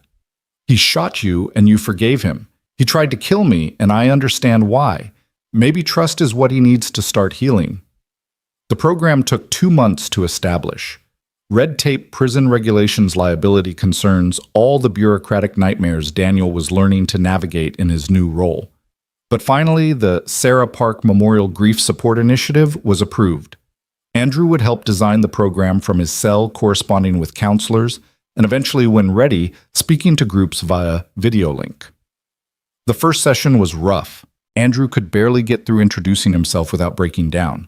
But a widower in the group who'd lost his wife to a botched surgery said something that changed everything. "I wanted to burn down the hospital. I had plans, detailed plans. But hearing your story, seeing where that path leads, you saved me from becoming you. That's not an insult, it's gratitude." Andrew began to understand that his lowest moment could become someone else's lifeline. Meanwhile, Daniel's life had settled into a new rhythm. Court officer by day, studying at night, and somehow becoming the unofficial mediator for cases that didn't quite fit the traditional system. Judge Sloan had started specifically requesting him for difficult situations, domestic disputes, juvenile cases, anything where compassion might succeed where authority failed. One morning she called him into her chambers with an unusual request. "We're implementing a new pilot program, restorative justice, bringing together victims and offenders in controlled settings to facilitate healing. I want you to head it." "Your Honor, I'm just a court officer with a GED and half a semester of community college." "You're a man who looked at his shooter and saw a human being in pain, who brought together Victor Hayes and his children after decades of estrangement, who gets through to people everyone else has written off. I don't care about your credentials. I care about your character." What would this involve? Training, certainly, a significant pay increase, and the chance to change how we think about justice. Instead of just punishment, we focus on healing for everyone involved. Daniel thought about Lily, about the example he wanted to set for her. "Can I think about it?" "Of course, but Daniel, this is what you're already doing. We'd just be making it official." That night he discussed it with Lily over Chinese takeout, their Friday tradition. "So you'd help bad people and sad people talk to each other," she summarized with 8-year-old clarity. "Something like that. Like you did with Mr. Medicine Man and Mr. Sad Husband." Daniel smiled at her nicknames for Victor and Andrew. "Exactly like that. I think you should do it. You're good at making people feel better. Remember when Tommy Brennan's dad was so angry you made him calm? That's like a superpower." "It's not a superpower, sweetheart. It's just listening. Anyone can do it." "But most people don't," Lily pointed out, wise beyond her years. The training program was intensive, 3 months of psychology, conflict resolution, legal frameworks, and practical exercises. Daniel attended classes after his court shifts, coming home exhausted but exhilarated. For the first time in his life, he was using his mind in ways that challenged and excited him. His first official case as a restorative justice facilitator involved a teenager who'd stolen a car and crashed it, paralyzing the owner's daughter. The family was destroyed medical bills, retrofitting their home for a wheelchair emotional trauma. The teenager Marcus was looking at serious jail time. The victim's father, Robert Chen, initially refused to participate.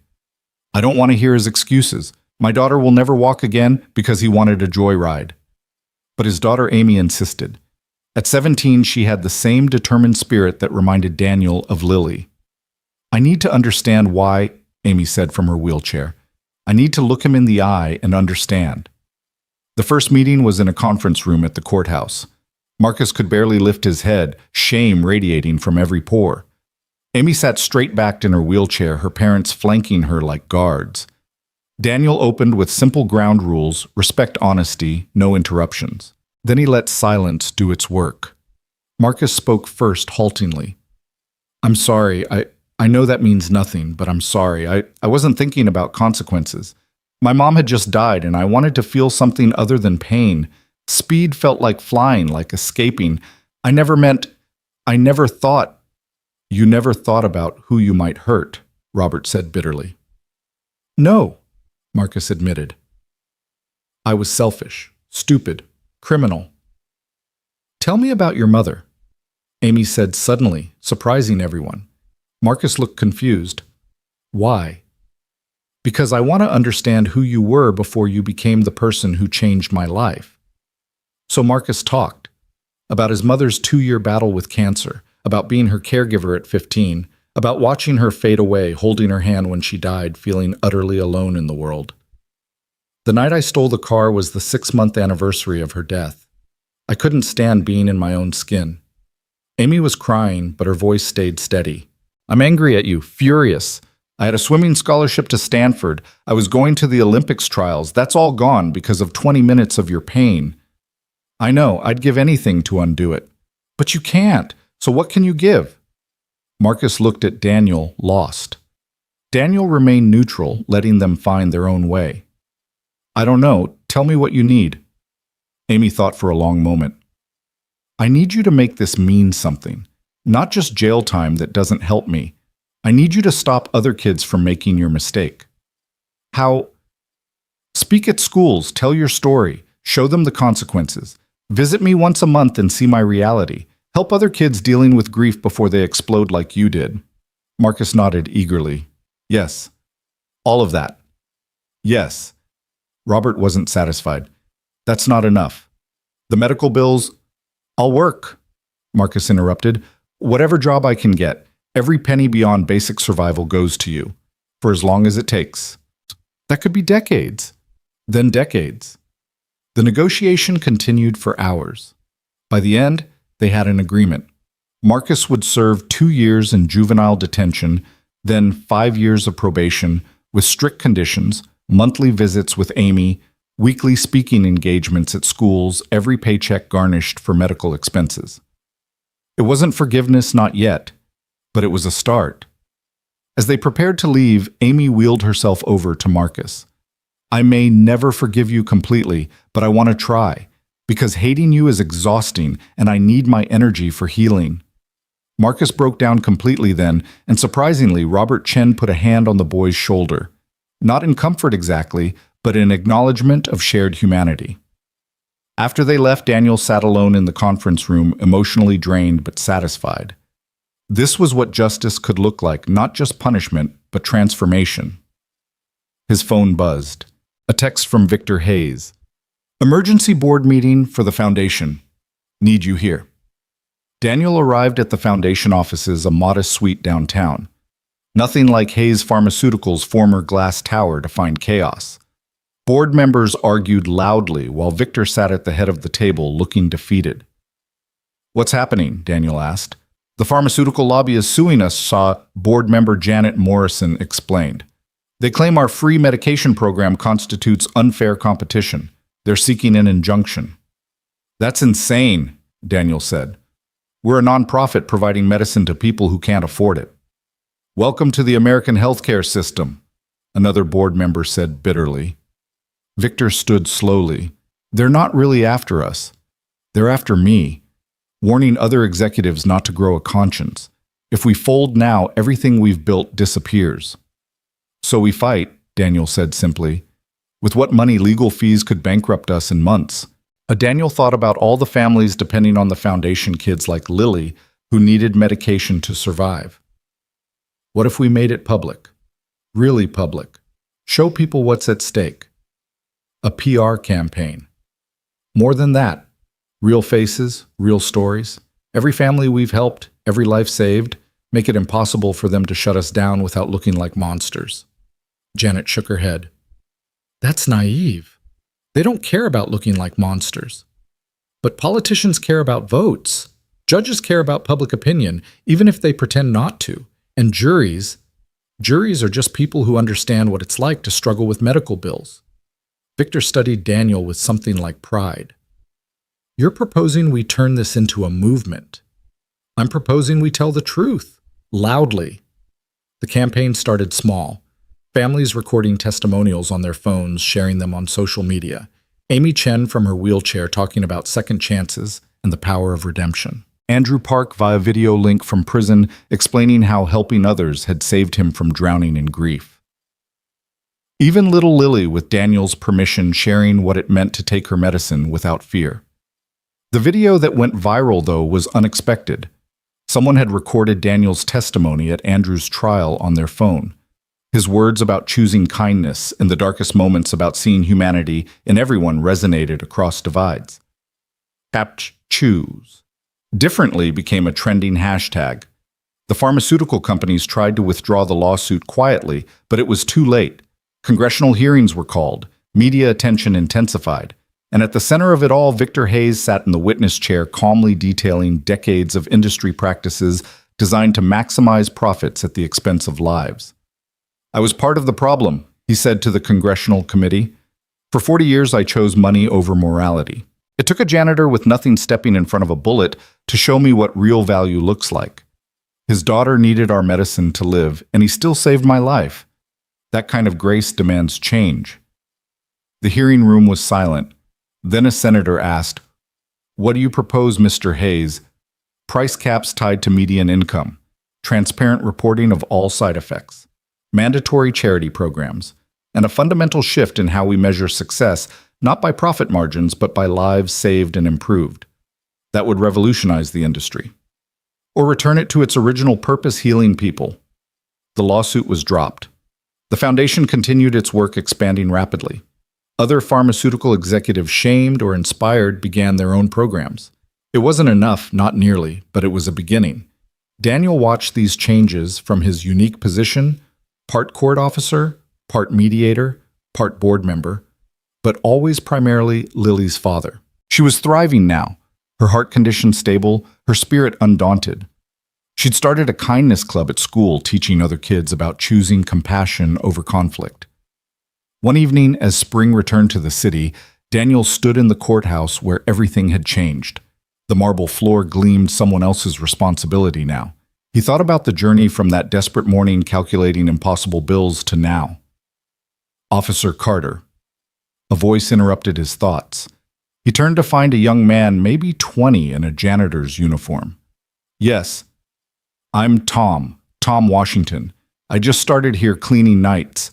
I heard about you, what you did, how you went from janitor to all this." He gestured vaguely at Daniel's uniform. "I wanted to ask, how did you change everything?" Daniel thought about the question seriously. "I didn't change everything. I just made one choice in one moment to see someone else's humanity, even when they couldn't see mine. The rest followed from that." "But you could have been killed." "Yes. But living in fear and anger was killing me slowly anyway. At least this way my daughter got to see her father choose love over hate." Tom nodded, slowly processing this. "My son has autism. The therapy costs are crushing us. Some days I want to burn the whole system down." "I know that feeling, but the system is made of people. Some are lost like Victor Hayes was. Some are broken like Andrew Park. And some are just trying to survive like we are. Change comes from seeing each other clearly, not from fire." "You really believe that?" Daniel thought of Amy Chen learning to navigate life in a wheelchair while pushing for Marcus's redemption. Of Andrew Park finding purpose in his pain. Of Victor Hayes losing an empire but finding his soul. of Judge Sloan after 20 years on the bench, rediscovering why justice mattered. "I've seen it," Daniel said simply. "Over and over I've seen people choose to be better when given the chance." Tom left with a little more hope in his eyes. Daniel continued his rounds, checking courtrooms, maintaining order in the halls of justice. His shoulder ached, it always would, but the pain reminded him that some things were worth bleeding for. His phone buzzed, a text from Lily. "Daddy, Mrs. Rodriguez is teaching me to make soup. Can Mr. Medicine Man come to dinner? He seems lonely." Daniel smiled. Victor Hayes, former billionaire, was indeed lonely. His children were trying, but decades of damage took time to heal. Maybe soup and an 8-year-old's chatter would help. "Sure, sweetheart. Tell him 6:30. As he was leaving for the day, Judge Sloan stopped him. "Daniel, I've been asked to testify before the Senate about judicial reform. I want you to come with me." "Your Honor, If you say just a court officer or just a janitor, I will hold you in contempt," she said with a slight smile. "You're a man who understands justice better than most lawyers I know. Your perspective matters." What would I even say? The truth. That justice isn't about punishment or even laws. It's about recognizing our shared humanity and acting accordingly. That's what you've taught all of us. Daniel thought about Maria, who would have been proud but not surprised. She'd always seen more in him than he saw in himself. He thought about his father, who'd taught him that the measure of a man was how he treated his enemies. He thought about Lily, who believed her daddy could do anything. "All right," he said. "I'll testify." Judge Sloan nodded, satisfied. "Good, because the system needs voices like yours, people who've been on both sides, the powerless, and now increasingly the powerful, who understand that the distance between them is smaller than most believe." That evening dinner was a strange but warming affair. Victor Hayes, once one of the richest men in the state, sat at Daniel's small kitchen table eating Mrs. Rodriguez's soup and listening to Lily explain her school project about butterflies. "They completely dissolve in the cocoon," Lily said earnestly.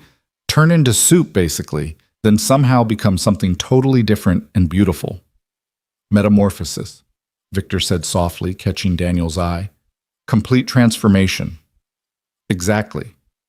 My teacher says it's like magic, but it's really just nature."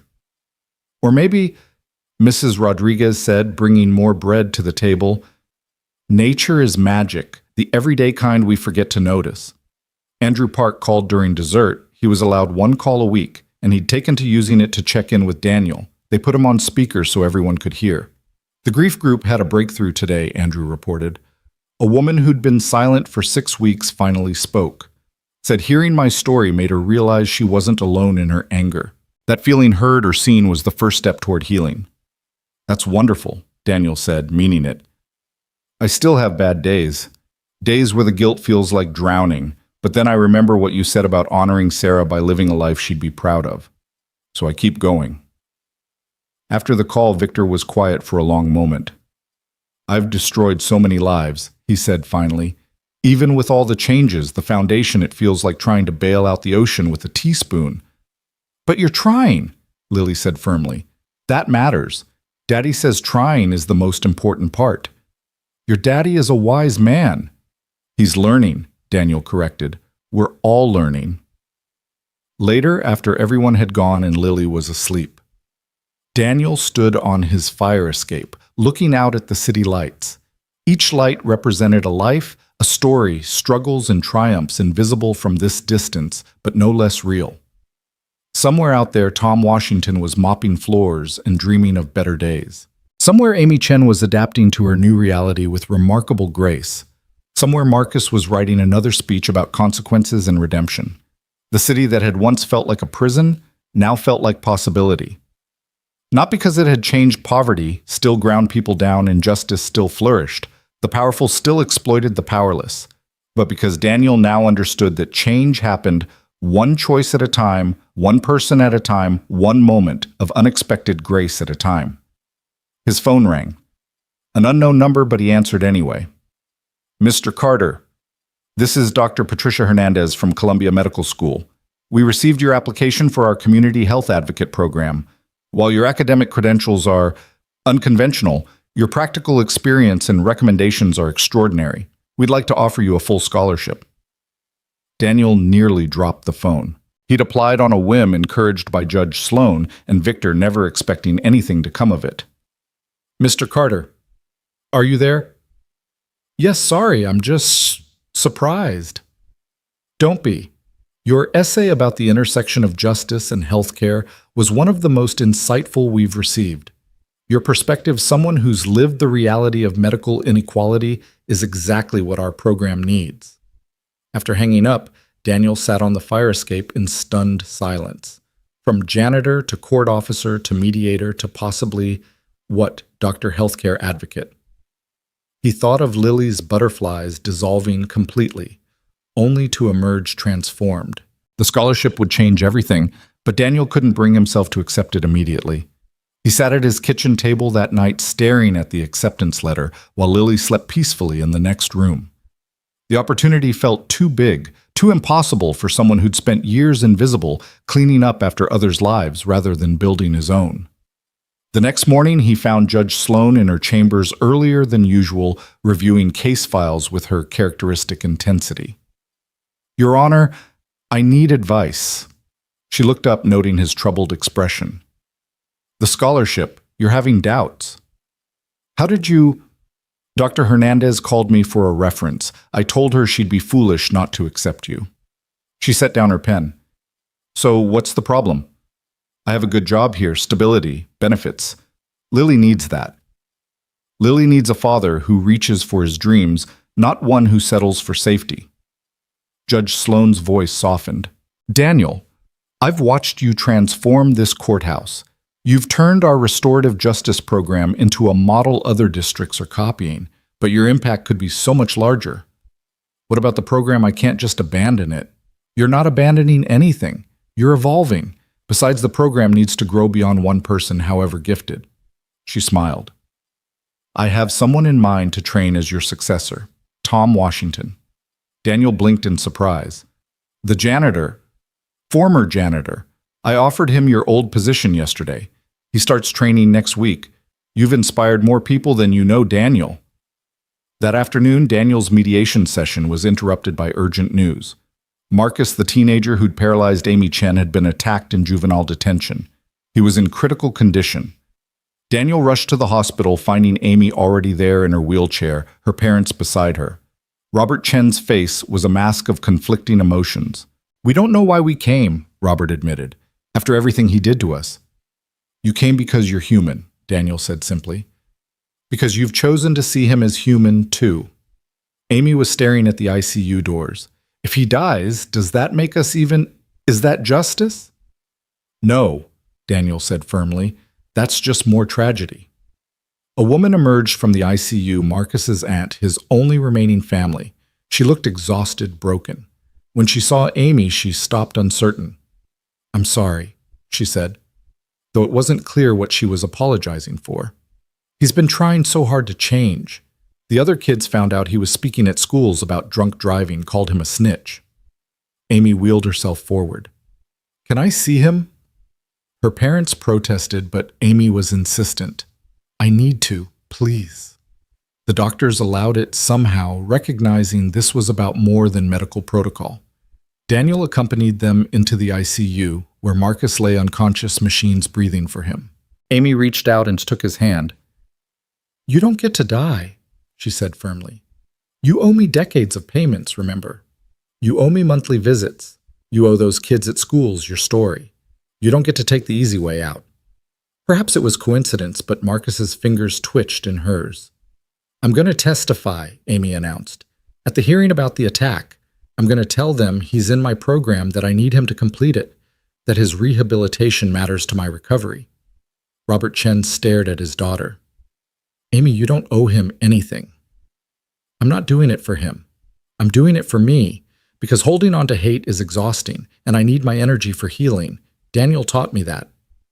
Daniel felt the weight of unexpected influence. He'd never told Amy those words directly. She'd learned them from absorbing the philosophy of restorative justice he'd been building. Outside the ICU, Daniel found Victor Hayes in the waiting room. He'd come as soon as he heard understanding the delicate ecosystem of redemption they'd all become part of. The boys who attacked Marcus, Victor said, their families can't afford lawyers. They'll get public defenders who won't care. You want to pay for their defense? I want to pay for their rehabilitation. Prison won't fix what's broken in them. It didn't fix what was broken in me. You did that. A moment of grace did that. They were interrupted by the arrival of an unexpected visitor, Andrew Park's sister-in-law, Helen. She'd been following Marcus's story, another strange connection in their web of interlinked lives. Sarah would have been here, she said simply. She would have sat by that boy's bedside and held his hand. So I'm here in her place. The waiting room gradually filled with others. Tom Washington came after his shift, still in his new court officer uniform. Mrs. Rodriguez brought sandwiches for everyone. Even Judge Sloan stopped by after court, her robes replaced with civilian clothes that made her look surprisingly vulnerable. This is what you've built, she told Daniel quietly. A community of people who've learned to see past their own pain. Marcus survived. The attack had been brutal, but he was young and strong and perhaps motivated by Amy's fierce insistence that he had work to finish. The boys who attacked him were arrested, and true to his word, Victor paid for their counseling and legal support aimed at rehabilitation rather than just punishment. During Marcus's recovery, Amy visited daily. She taught him to navigate in a wheelchair, temporary for him, permanent for her. The irony wasn't lost on anyone. The view's different from down here, Marcus said one afternoon, struggling with the chair's controls. Everything's different from down here, Amy agreed. But not necessarily worse, just different. Her parents watched these interactions with amazement. Their daughter, who had every right to hatred, was choosing something else entirely. How, Robert asked Daniel one day, how is she doing this? She's stronger than her circumstances, Daniel replied, just like you raised her to be. The Senate hearings on judicial reform came faster than expected. Daniel found himself on a train to Washington. Judge Sloan beside him, both preparing testimony that might reshape how America thought about justice. Nervous, Judge Sloan asked. Terrified, Daniel admitted. I'm about to tell senators that our entire system is broken. Good. It needs to be said. And it needs to be said by someone who's lived it, not just observed it. The hearing room was imposing all dark wood and formal protocols. Daniel was scheduled to speak after several legal experts and before Judge Sloan. As he listened to the experts discuss recidivism rates and cost-benefit analyses, he thought about the human faces behind those statistics. When his turn came, his voice was steady, despite his racing heart. Senators, my name is Daniel Carter. 2 years ago, I was a janitor mopping the floors of a courthouse, invisible to everyone who passed. I worked 2 jobs to pay for my daughter's heart medication and still came up short. I existed in an America that most of you have never seen, the one where a medical emergency means bankruptcy, where justice is a luxury we can't afford. The room was silent. He continued, Then I stepped in front of a gun meant for a pharmaceutical CEO who'd priced families like mine out of survival. Not because I'm a hero, but because I was tired of a world where desperation drives good people to terrible actions. That moment changed everything, not just for me, but for everyone it touched. He told them about Andrew Park finding purpose in prison, about Marcus and Amy redefining justice through personal connection, about Victor Hayes losing an empire but finding his soul. We've created a restorative justice program that's reduced repeat offenses by 60%, not through harsher punishments, but through human connection. Through seeing offenders as people capable of change and victims as people who need more than just vengeance.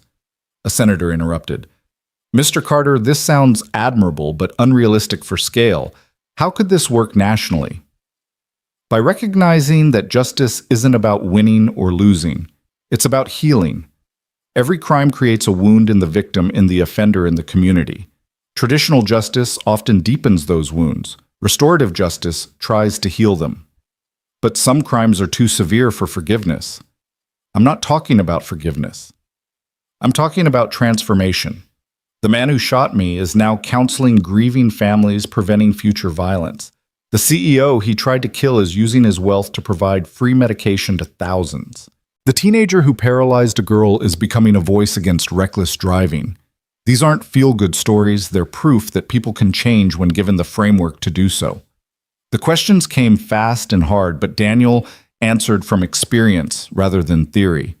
He spoke about Tom Washington, the janitor who'd become a court officer, about the foundation fighting pharmaceutical companies and winning, about children like Lily, who could now afford their medications because one moment of intervention had rippled outward. When Judge Sloan spoke after him, she built on his foundation with legal precedents and constitutional arguments, but she ended with something personal. I've been a judge for 22 years. I'd become cynical seeing the same cycles of poverty and crime, the same systemic failures. Then Daniel Carter showed me that justice isn't found in law books or precedents. It's found in the choice to see humanity in everyone, victim and offender alike. If we can build a system that reflects that truth, we might actually achieve justice rather than just punishment. The hearings made national news. Daniel's testimony, paired with Judge Sloan's legal expertise, sparked discussions in law schools and courthouses across the country. But for Daniel, the immediate concern was Lily. She'd watched his testimony on C-SPAN from their apartment, Mrs. Rodriguez beside her. "You were amazing, Daddy," she said when he called that night. "You told them the truth." Was it enough? It's a start. You always say change happens one person at a time. Back home, Daniel threw himself into transitioning his responsibilities before starting medical school. He trained Tom Washington in mediation techniques, watching the younger man grasp concepts that had taken Daniel months to understand. "You have an advantage I didn't," Daniel told him. "You already know what it's like to be invisible. Use that. See the people others overlook." The farewell party at the courthouse was emotional. Judge Sloan presented him with a plaque, "Daniel Carter, court officer, mediator, teacher, friend." But it was the individual testimonials that broke him. Tom Washington spoke about finding hope in Daniel's story. Amy Chen, standing with technological assistants she'd been developing, talked about learning that justice and revenge weren't synonymous. Marcus, via video from his rehabilitation facility, credited Daniel with showing him that redemption was possible. But it was Andrew Park's message that hit deepest. He'd been granted special permission to attend via secured video link.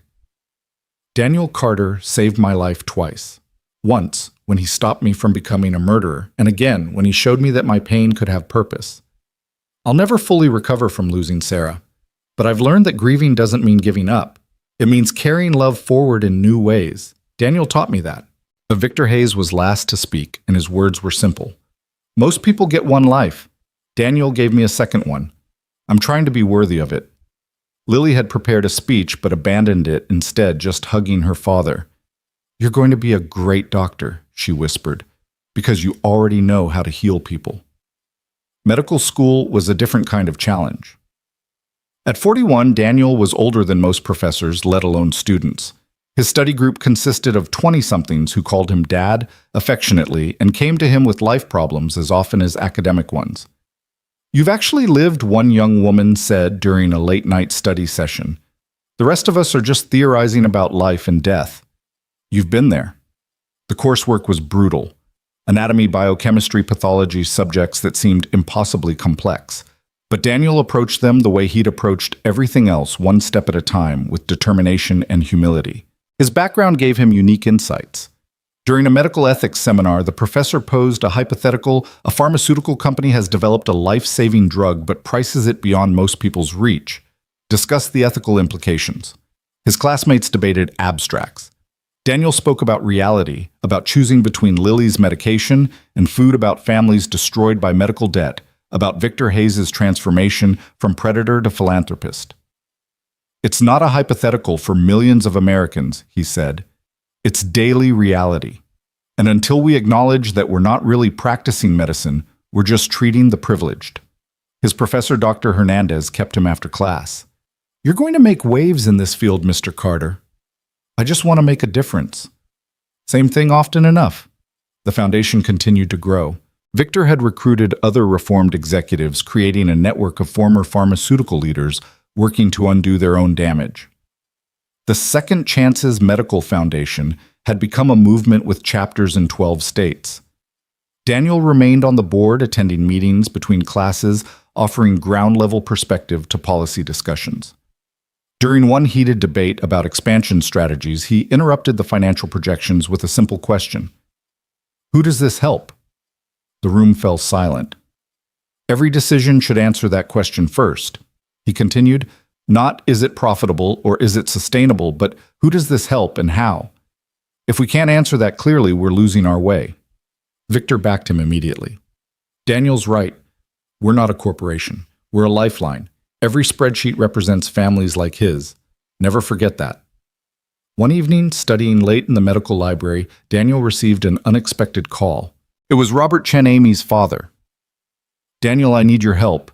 Amy's been accepted to Stanford after all. They've created an adaptive swimming program, and she could still compete. But she's refusing to go. Why? Marcus. She says she can't leave until his rehabilitation is complete, that she made a commitment. Daniel understood. Amy had transformed her trauma into purpose, but that purpose had become a cage. He visited Amy the next day, finding her at the pool where she trained. She moved through the water with grace that her wheelchair couldn't match, powerful and free. Your dad says you're turning down Stanford. Amy pulled herself onto the pool edge. Marcus needs consistency. The program needs me. No, Daniel said gently. The program needs to exist beyond any one person, even you. But I promised. You promised to help him transform. You've done that. Now it's time for both of you to move forward. It feels like abandoning him. It feels like healing. Moving on doesn't mean forgetting or abandoning. It means carrying the lessons forward into new chapters. Amy was quiet, processing. You left the courthouse, left all the people you were helping. And I'm helping more people now in different ways. Tom Washington is doing amazing work in my place.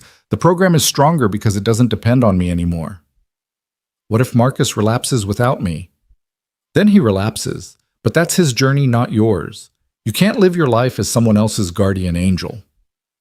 That evening, Daniel brought Amy and Marcus together at the foundation office. The conversation was difficult but necessary. I want you to go to Stanford, Marcus said before Amy could speak. I need you to go. Why? Because if you don't, then what I did to you keeps taking things away. Your swimming, your education, your future. I can't carry that.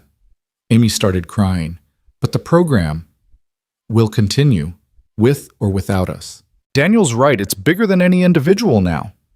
They hugged carefully because of Marcus's still healing injuries, and Daniel saw something release in both of them. The strange bond forged by trauma was evolving into something healthier. Stay in touch, Amy said. Tell me about your speeches, your progress. Watch for me on the news, Marcus replied with a slight smile. When I graduate, when I get a job, when I make something of myself, I want you to see that your faith wasn't wasted. The seasons changed, and with them Daniel's life continued its transformation. He excelled in his studies, particularly in community health and medical ethics. His professors began inviting him to speak at conferences, sharing his unique perspective on healthcare inequality. One conference in Chicago changed everything. He was on a panel about pharmaceutical pricing when a woman in the audience stood up during Q&A. My husband died last month, she said, voice shaking.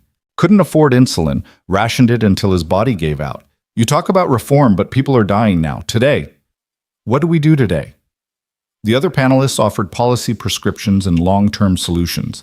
Daniel stood up, left the stage, and walked to the woman. What's your name? He asked gently. Patricia. Patricia Morrison. Patricia, I'm sorry about your husband. The system failed him, and that's unforgivable. But you're right, policy doesn't help today. He pulled out his phone. There's a foundation that provides emergency medication assistance. Let me connect you right now. He spent the rest of the conference session helping Patricia navigate the foundation's emergency resources, finding immediate help for others in her situation. The other panelists watched, somewhat embarrassed by their own detachment from immediate human need. Dr. Hernandez, who'd been in the audience, approached him afterward. That's why we need you in this field, Daniel. You never forget the human element. It's all that really matters, Daniel replied. Everything else is just paperwork. His actions at the conference led to an unexpected opportunity. The World Health Organization was launching a new initiative on healthcare accessibility in developing nations. They wanted Daniel to join a fact-finding mission to Guatemala, studying how communities managed healthcare without infrastructure. It's 2 weeks during summer break, Dr. Hernandez explained. It would count toward your international health requirement. Daniel's first thought was Lily. 2 weeks away from her felt impossible. But Lily, now 11 and impossibly wise, made the decision for him. Daddy, you have to go. Other kids need help too. I'll be fine with Mrs. Rodriguez. 2 weeks is a long time. You were shot and in the hospital for 3 weeks. I survived that. He couldn't argue with her logic. Guatemala was a revelation. In mountain villages without running water, he found community health workers performing miracles with basic supplies and deep knowledge. He watched a midwife save a mother and baby with techniques that required no technology, only skill and intuition. This is medicine, she told him through a translator. Not machines and expensive drugs, but understanding the body, the spirit, the community. He thought of American hospitals with million-dollar machines and patients dying from rationed insulin. The contrast was devastating. In one village, he met a boy with a heart condition similar to Lily's. Without surgery, without medication, the child wouldn't survive to adolescence. The family knew this, accepted it with a fatalism that broke Daniel's heart. That night he called Victor Hayes. There's a boy here, heart condition. He'll die without help. Send me the details. We'll arrange transportation, surgery, everything. Victor, there are thousands like him. Then we save who we can and fight to change the system that creates this inequality. It's all we can do. But it wasn't enough. It would never be enough. Daniel realized that individual acts of grace, while vital, couldn't address systemic failure. Real change required something bigger. He returned from Guatemala with a new sense of purpose. His residency was approaching. Most students were competing for prestigious hospitals seeking specialty training that would guarantee high incomes. Daniel chose differently. He applied to a community health program in the Bronx, one of the most underserved areas in New York. His advisors tried to dissuade him. You're brilliant, Daniel. You could do pediatric cardiology, help kids like your daughter at the best hospitals. I can help more kids by addressing the system that makes healthcare inaccessible to families like mine was. The night before his residency began, Daniel sat with Lily in their small apartment. She was doing homework, he was reviewing patient charts. The comfortable silence between them was broken by her sudden question. Do you think Mom would be proud? Daniel set down his charts. Of what? Of us. Of who we've become. He thought about Maria, about the dreams they'd shared in this very apartment. They'd imagined Lily's future, but never this future. Never imagined Daniel as anything more than a laborer trying to get by. I think she'd be amazed, he said honestly, but not surprised. She always saw more in me than I saw in myself. Like how you see more in everyone else. Maybe that's her gift to us, the ability to see potential where others see problems. The Bronx Community Health Center was a world away from the gleaming hospitals where his classmates had gone. Paint peeled from waiting room walls, equipment was outdated by decades, and the staff looked perpetually exhausted. But Daniel saw something else in those cramped corridors. He saw home, saw the people he'd been invisible among for so many years, now visible and needing care. His first patient was Rosa Gutierrez, 63 years old, diabetic, speaking only Spanish. The previous resident had prescribed insulin she couldn't afford and dietary changes she couldn't make living in a food desert. Daniel sat with her for an hour using his broken Spanish and her broken English to build a bridge. No money for medicine, she said, tears in her eyes. Choose food or medicine. Always choose food for grandchildren. Daniel pulled out his phone, connected her to the Foundation's emergency program on the spot. Then he spent another hour helping her find a community garden, a food bank with fresh vegetables, a support group at the local church. Medicine was more than prescriptions. It was solving the whole problem. His supervising physician, Dr. Janet Kim, watched from the doorway. You can't spend that much time with every patient, Carter. We see 40 people a day here. Then the system needs to change.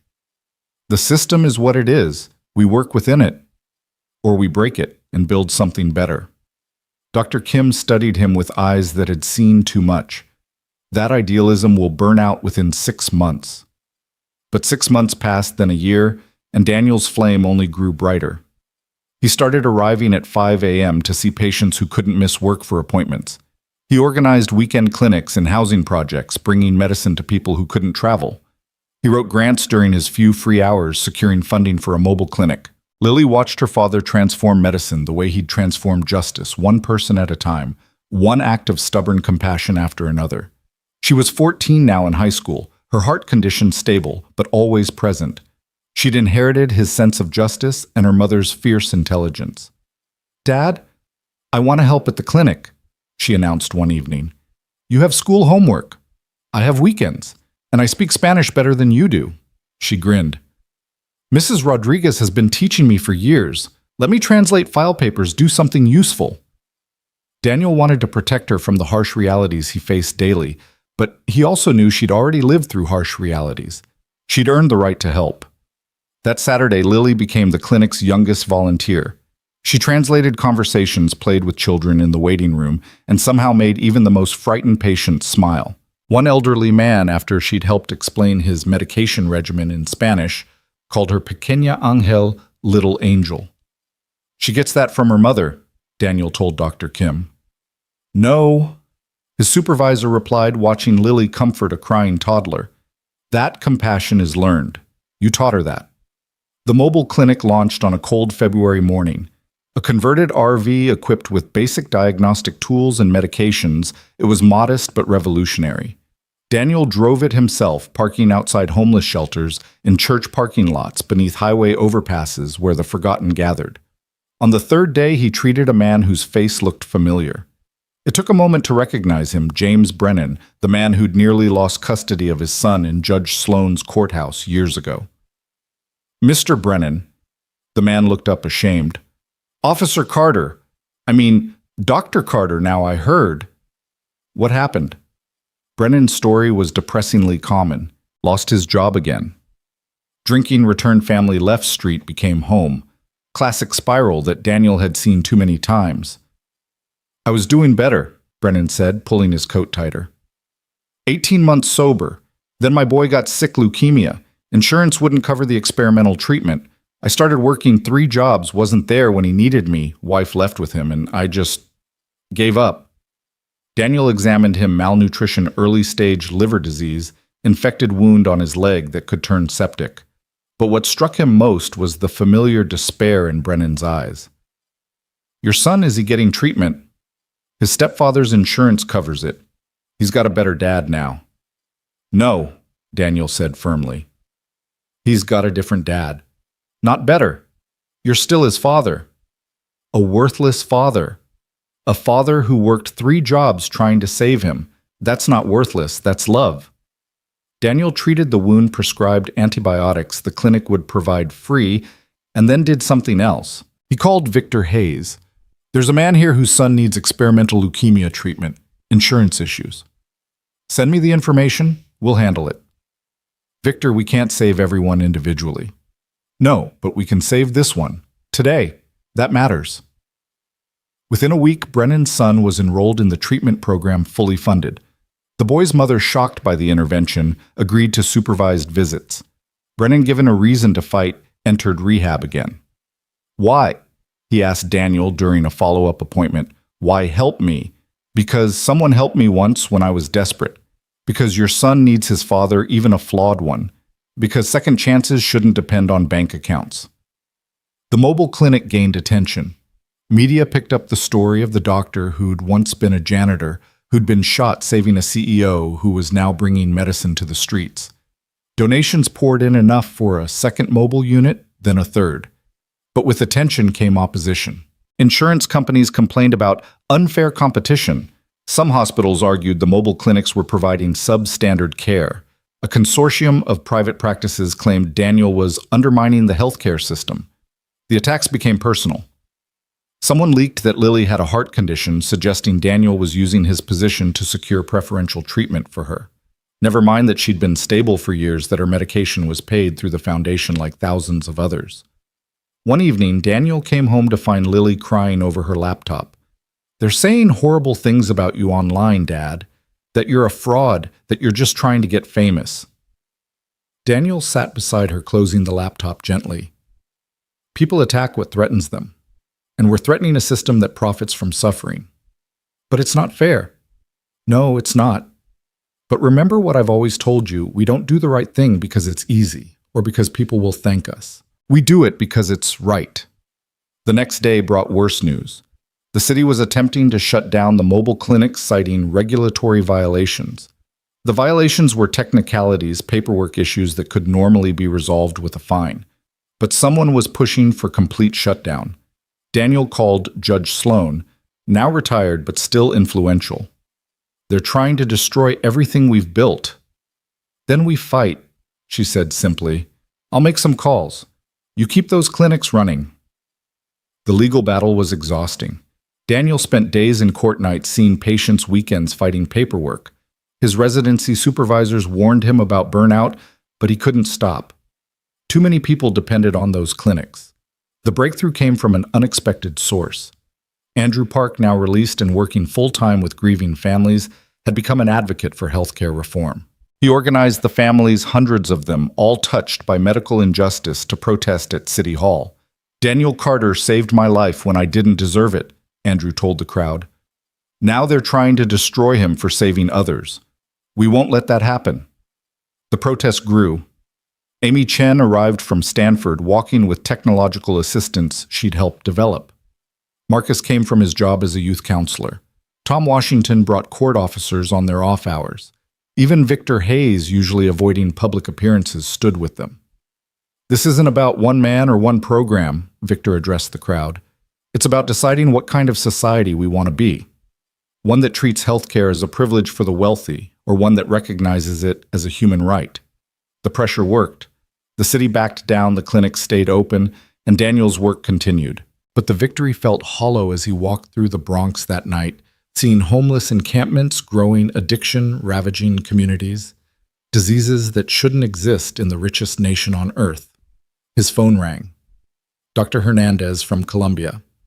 Daniel, I have a proposition. We're creating a new program, Community Medicine Institute, training doctors specifically for underserved populations, combining medical education with social justice. We want you to help design and teach it. I'm still a resident. You're already teaching us all. Make it official. Daniel thought about the young medical students who'd called him Dad, about Tom Washington now training others in restorative justice, about cycles of learning and teaching. Part-time, he said.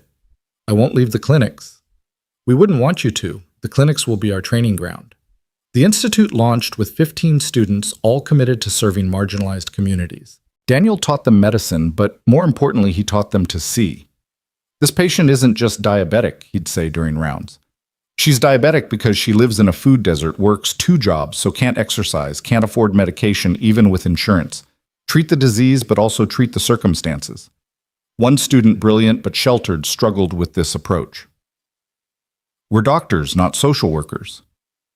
We're healers, Daniel corrected, and you can't heal what you refuse to see. He took them to homeless camps, to prison medical wards, to neighborhoods where gunshots were background noise. Some couldn't handle it and transferred to traditional programs. But those who stayed became different kinds of doctors, warriors for health justice, rather than just practitioners.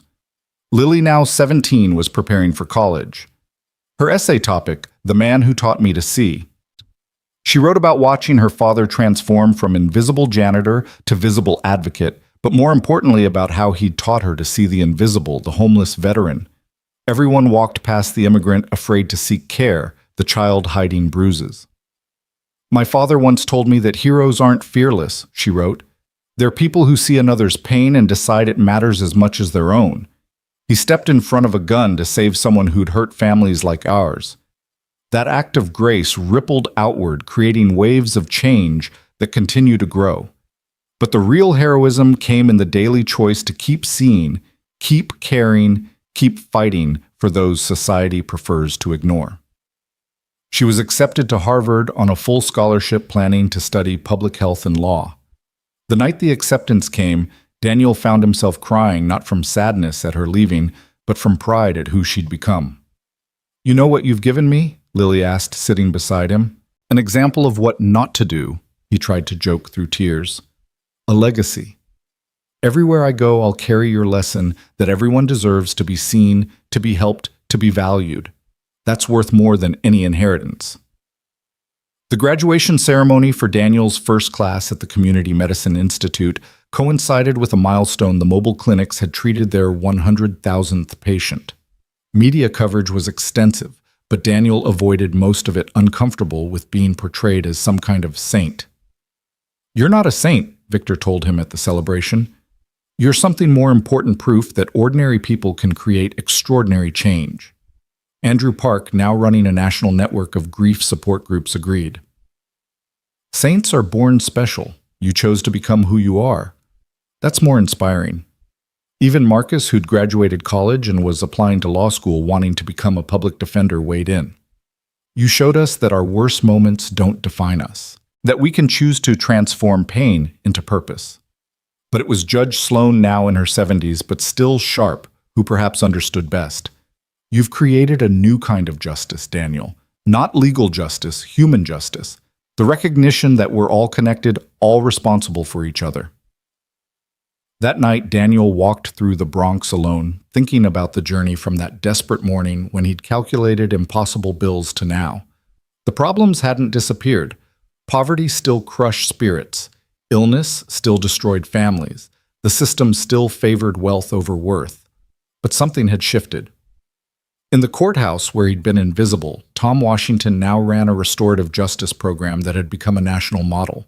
Where Andrew Park had pulled a gun in desperate rage, families now found support and healing. Where Victor Hayes had built an empire on suffering, a foundation now provided hope to thousands. And in a small apartment in the Bronx, a janitor's daughter was preparing to continue the fight. In her own way, carrying forward lessons learned from a father who'd chosen to see humanity where others saw problems. Daniel's phone buzzed with a text from Lily.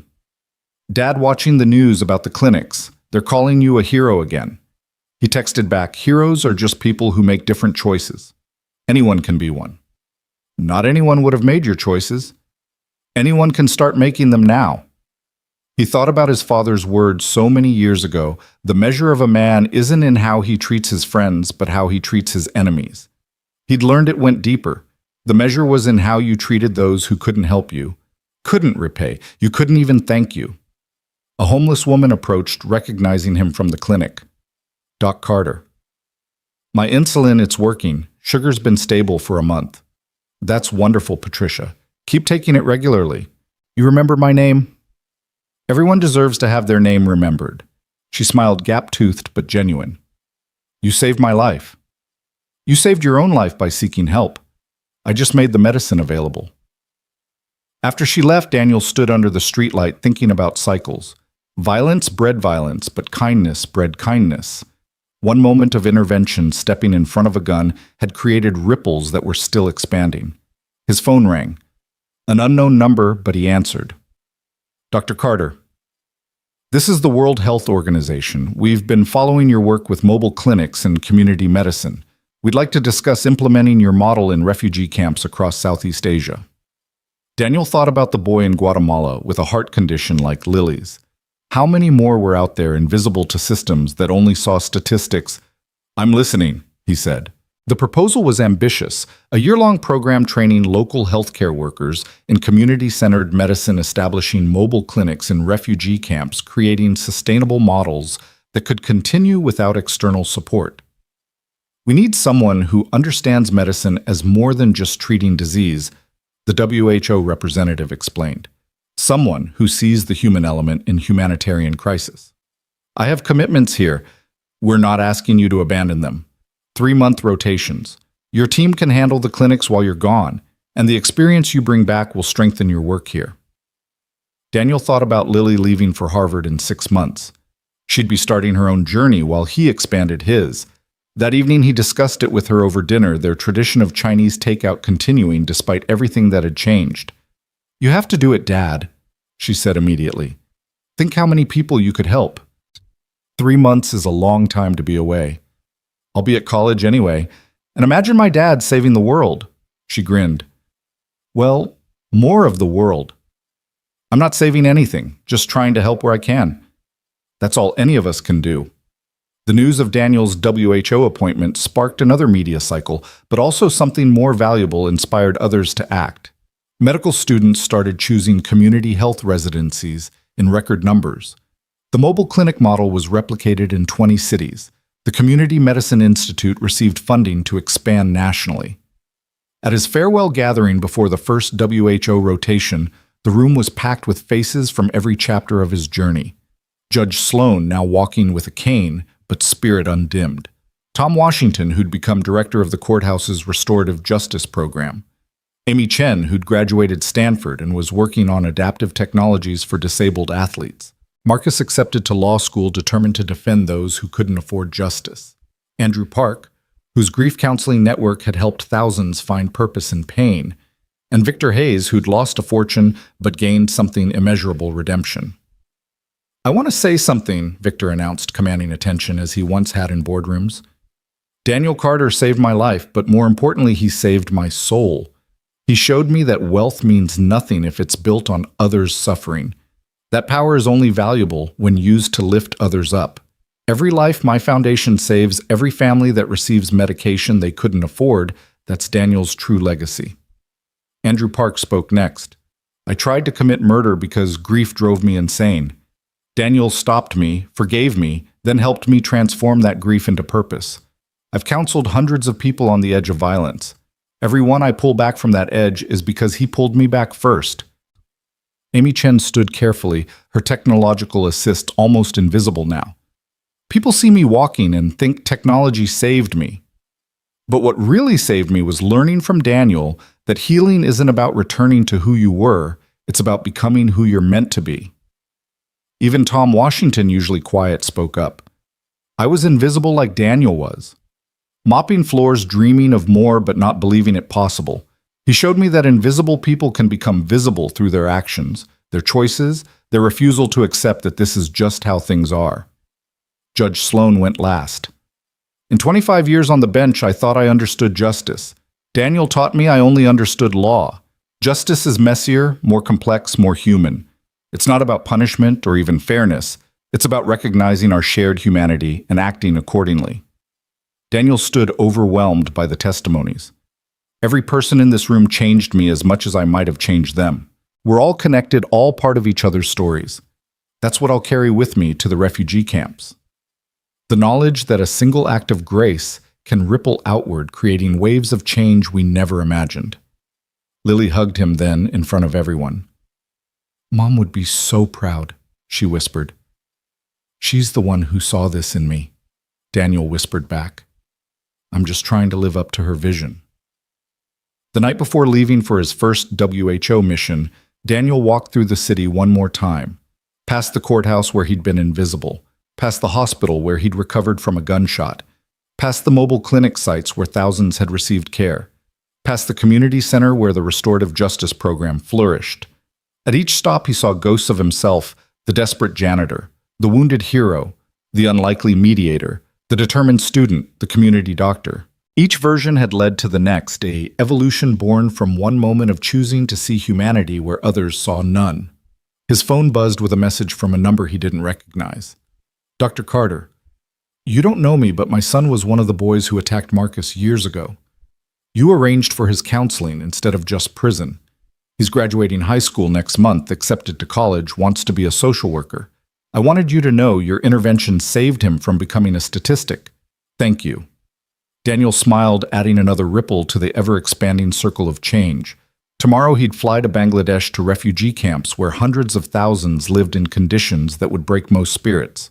But he'd carry with him the lessons learned in courthouse hallways and hospital wards that everyone deserved to be seen, to be helped, to be valued. Standing on his fire escape one last time before the journey, looking out at the city lights, Daniel thought about his father's words. The measure of a man isn't in how he treats his friends, but how he treats his enemies. He'd learned something more. The measure was in recognizing there were no enemies, only fellow humans struggling with pain, making choices from desperation or indifference, capable of transformation when shown a different path. Lily joined him on the fire escape, both of them silent in comfortable companionship. "You know what I realized," she finally said. "That morning when you stepped in front of the gun, you weren't trying to be a hero. You were just trying to be human." "That's all any of us can do," Daniel replied. Be human, see others as human, and act accordingly. Simple but not easy. The most important things never are. They stood together, father and daughter, looking out at a city full of invisible people waiting to be seen, wounds waiting to be healed, stories waiting to be transformed. Tomorrow would bring new challenges, new opportunities to choose grace over vengeance, compassion over indifference. But tonight they simply stood together. Two people who'd learned that the distance between janitor and doctor, between criminal and counselor, between invisible and seen, was just one choice. The choice to recognize humanity in ourselves and others, and to act on that recognition. The city hummed below them, millions of lives intersecting, each carrying the potential for transformation. And somewhere in those intersections, Daniel knew other moments of grace were occurring, small acts of courage, rippling outward, changing trajectories, saving lives in ways that would never make headlines but would matter immensely to those they touched.